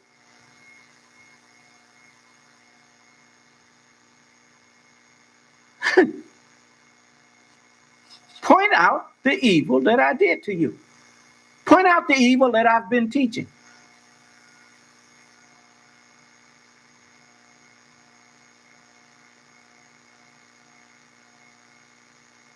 Those of you who claim that what I'm doing, what I'm teaching is not good religion, point out what's wrong with my religious teaching. Point it out. Let me hear it. Hear you point it out. And then tell me what your religion is and tell me to point out what's wrong with yours. I'll tell you the first thing I noticed that what's wrong with yours is that when I say that all of y'all religions ain't nothing but lies, ain't that one of you came out and said that that's not true? What kind of religion you got somebody can call it a lie and you can't come out and say that's not right. My religion is true. All y'all's religions is false. I'm the only one with a true religion. Everybody else's religion, if it ain't mine, is false. I'll give you $50,000 if you can prove that your religion is not mine, but it's true. Now that should get a bite, a nibble.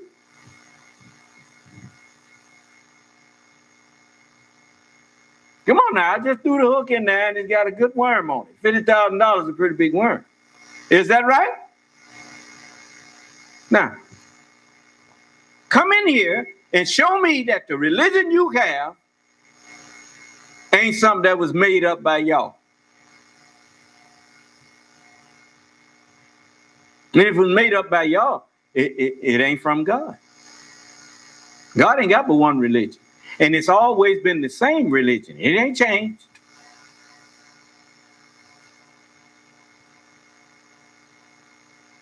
Okay, now remember now. You heard it right here. You heard the silence. Nobody's hand went up. You know the brother always tell me we got somebody with their hand up, son of man. Don't you tell me that? Anybody got their hand up? Well, nolo contendere is the same as what? Same as guilty. See, everybody agrees that I'm the only one with the right religion. Then how come y'all ain't following me? For the same reason that, you ain't heard nobody produce no evidence that wearing masks in this pandemic is harming someone. Then how come they ain't got no mask on? Because they are getting what the scripture said. Over there, all appear before the Son of Man. Will be gathered how many nations? All nations. And he shall separate them one from another, even as a shepherd divided his sheep from the goats. Well, the sheep on the left and the goats on the right. Is that right? I mean, the sheep on the right and the goats on the left, right? And it says the ones on the left hand, he said, depart from me into everlasting damnation. Is that right? What is everlasting damnation? Everlasting deception, everlasting delusion, everlasting permanent insanity. Huh? If it's everlasting, it ain't going to be healed. I didn't hear you. Well, you see people walking around permanently insane. And if you don't believe people are insane, 252,000 American citizens dead now. And you still got people walking around here calling the virus a hoax and saying that this is not, they're not going to wear no mask. Huh? Well, bring all those mine enemies that would not that I should reign over them and slay them before me. Huh? You think you done seen death? You ain't seen it like it's going to be. You wouldn't help the healthcare providers be able to take care of you by putting a mask on so that they could heal people and keep the hospital available. So what's going to happen when the hospitals are full and people are still getting sick? What's going to happen then?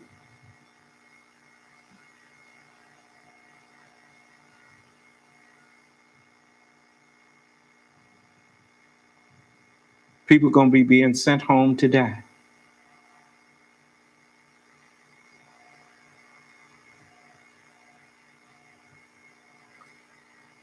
For we must all appear before the judgment seat of Christ, that everyone may receive the things done in their body according to that which he hath done, whether it be good or bad.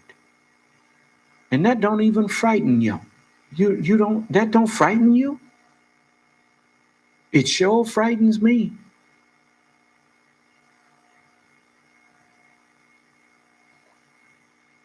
Why you think it's very important now that you understand why it said, blessed are the merciful, for they shall obtain mercy. Think over that. Blessed are the poor in spirit, for theirs is the kingdom of heaven. Blessed are the meek, for they shall inherit the earth after the proud are dead.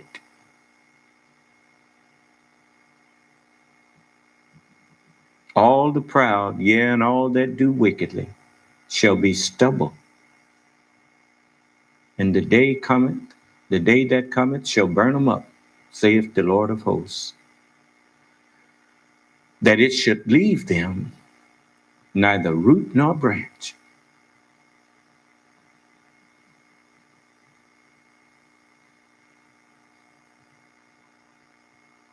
So now, you're talking about you ain't scared. I sure am.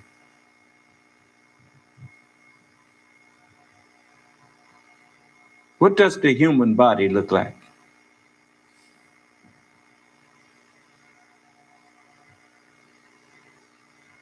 As a reminder, it looks like number one. When you stand straight up, don't you form number one? Huh? Say, He, Allah, is one. Yeah.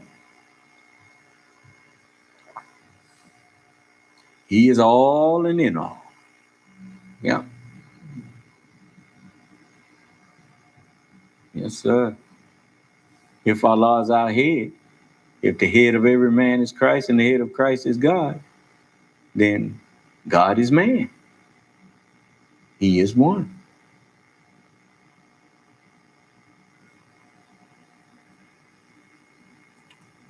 And there won't be no division in our body after a while.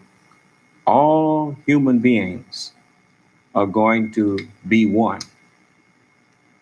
That's right. All of us that's left, or all of those who are left.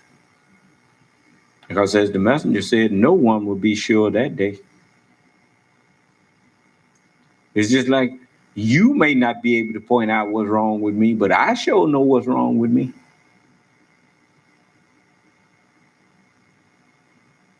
And Allah, as I say, He enjoined mercy upon Himself. Yeah. And I'm sure thankful for that. Because in all their afflictions, all your afflictions, I've been afflicted with them too. And Allah have mercy on me. So I'm quick to show mercy to other people because I want to continue to be shown mercy. You know, I keep trying to get you to do better so that you can be forgiven. But you won't do it. You just want to keep on doing evil.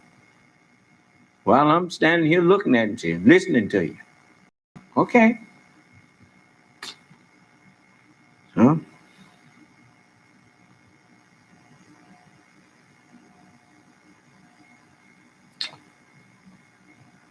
So I'm gonna let you go, but I'm gonna let you finish hearing this.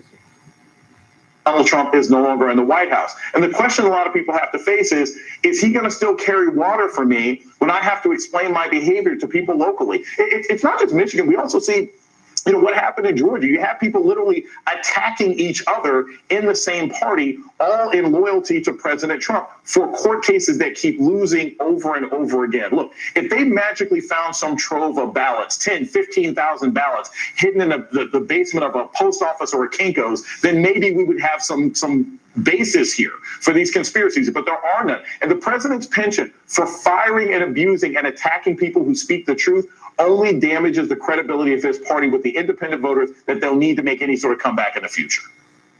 Yeah, and that's where, if the only language, right, is self-interest or politics, Neil, that's where we're seeing more and more anxiety actually among Republicans, where Trump has a base in Georgia, but clearly the state is moving. Control of the Senate in Georgia. Go ahead, Neil. Yeah, absolutely. That's true. But I think one point that, Jason's right. You can single out those two people in Michigan and the like. But the fact is, Trump embraced it. He went and tweeted last night when he didn't know about the vote change because, he hadn't done his research as usual. So didn't know they had flipped their vote. And he's going and celebrating this. We have a president who's enabling this. And yeah, absolutely. I think, people like in Georgia or the Lindsey Grahams of the world who are out there trying to orchestrate some campaign to throw out legal votes, this can't be good for the party, and it's certainly not good for our democracy. And Neil, you don't find the tweets to be highly researched? No, you don't find he didn't hit the law library and search as Giuliani does, I guess. Yeah, he didn't figure out how the certification process works. I make a joke through the seriousness of the issues with which most of our experts have spoken to, but turn it over to someone who makes much better jokes, but that have a point. The punchline is the moment we're living through. Take a look at Jimmy Kimmel. Day 14 of the hashtag heard around the world, Squattergate. The president reject is whining in the West Wing. He has canceled his plans to travel to Mar-a-Lago for Thanksgiving. He seems to be showing no sign that he's ready to leave the White House. Rudy has asked the Trump campaign to pay him $20,000 a day for his work. Wow, he's the gift that keeps on grifting, isn't he? I love a seasonal pun. I don't know about you, Jason, but, this is how he's going out. And it reminds me, I know that nobody's looking to give automatic sympathy to any politician, let alone this president.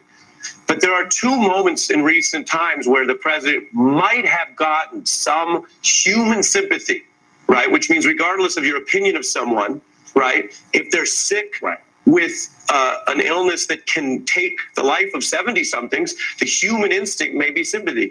When you get a big public loss, which he did, he's the loser of the election, there can be some human sympathy. And yet the way he comported himself through both of those recent incidents, as Jimmy Kimmel shows, is much more of a punchline. And again, I want to point out these late night hosts, Jason, they look for what gets the laughs, right? If there is a sympathetic tale of an outgoing president, they may not hit him while he's down, and yet the president has almost evaporated whatever might have been there in the human empathy for him. Yeah, I mean, Donald Trump has squandered goodwill, the likes of which we have. You see, what y'all don't remember is that his wife already told you what that's about. People run around here talking about poor Melania. She said, don't feel sorry for me. Huh?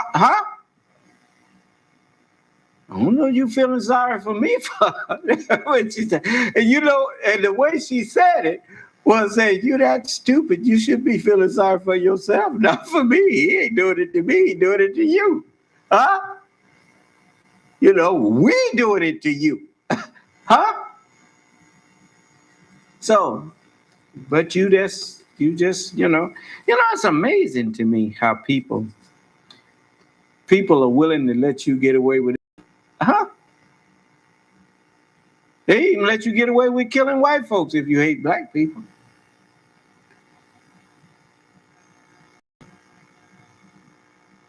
Well, let's face it.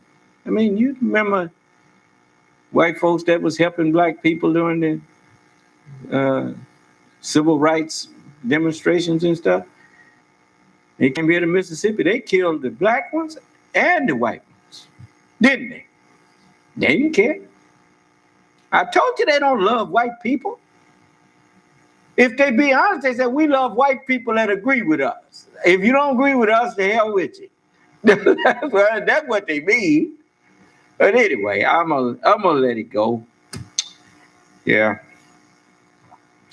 So you go on, and we gonna call it a night.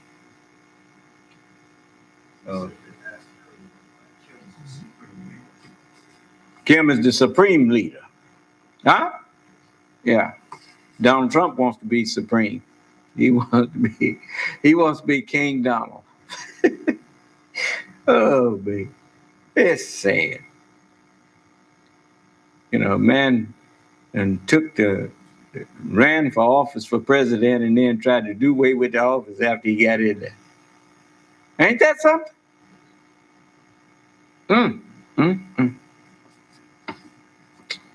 So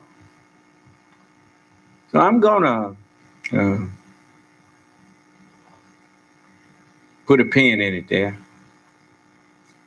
And I got my burning bush here. It's called Holy Bible.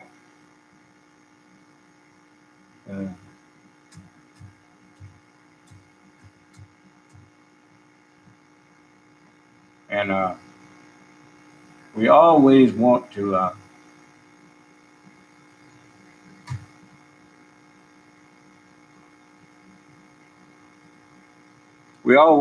to remember that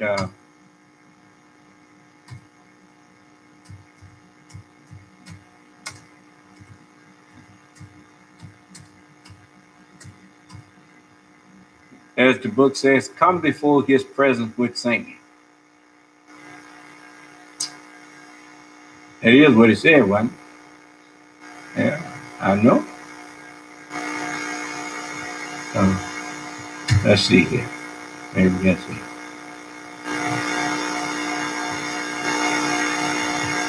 No. These songs is I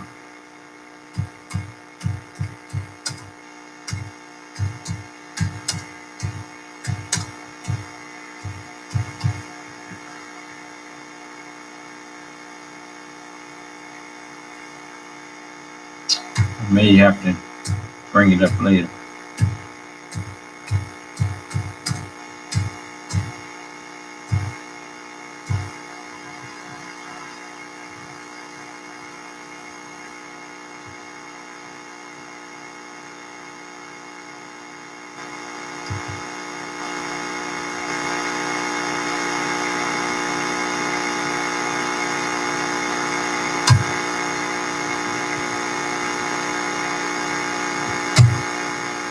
We'll just leave that for now and go to my other favorite.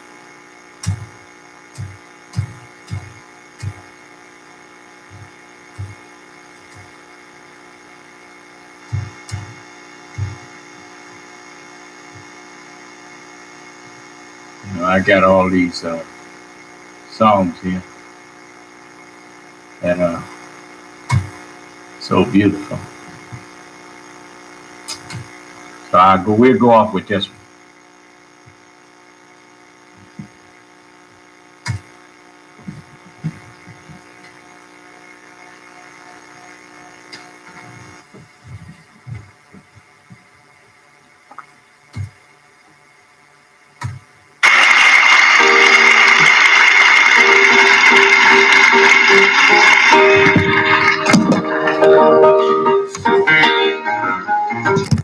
War beautiful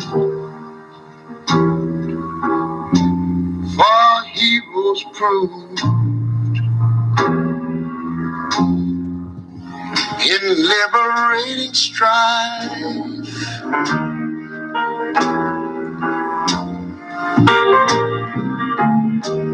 Who more than self their country love and mercy more than life.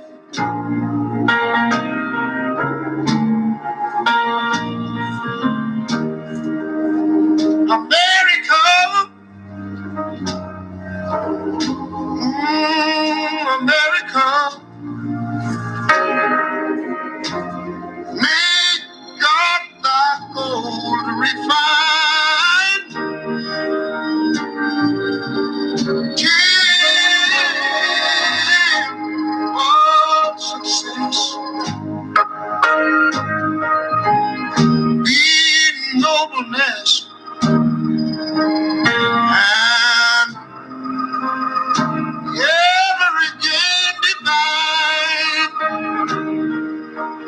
I was in school, you know, we used to sing something like this. Oh, beautiful,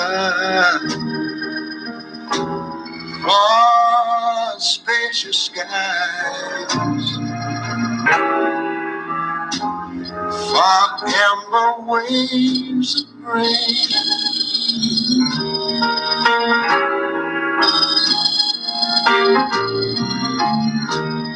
for purple mountain majesties. Above the fruited plain. Look here. I'm talking about America, sweet America. You know, God done shed his grace on thee. He crowned that good. Save it, brother, from sea to shining sea.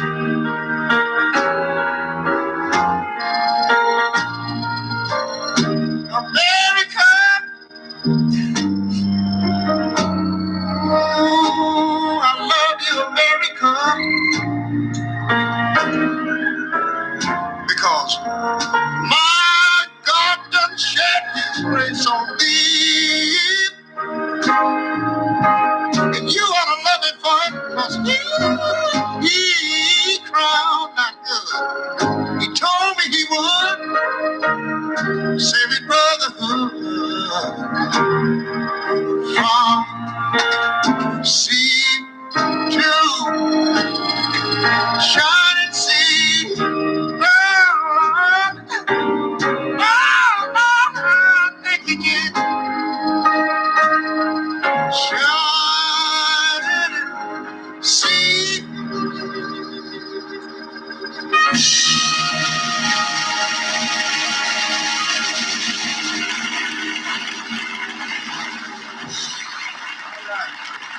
Amen. Oh, Lord.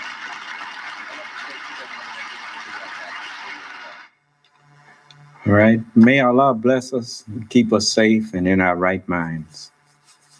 And I gave you that prayer. It's up to you to use it. Use it before you lose it. All right. May Allah's Salam Alaikum.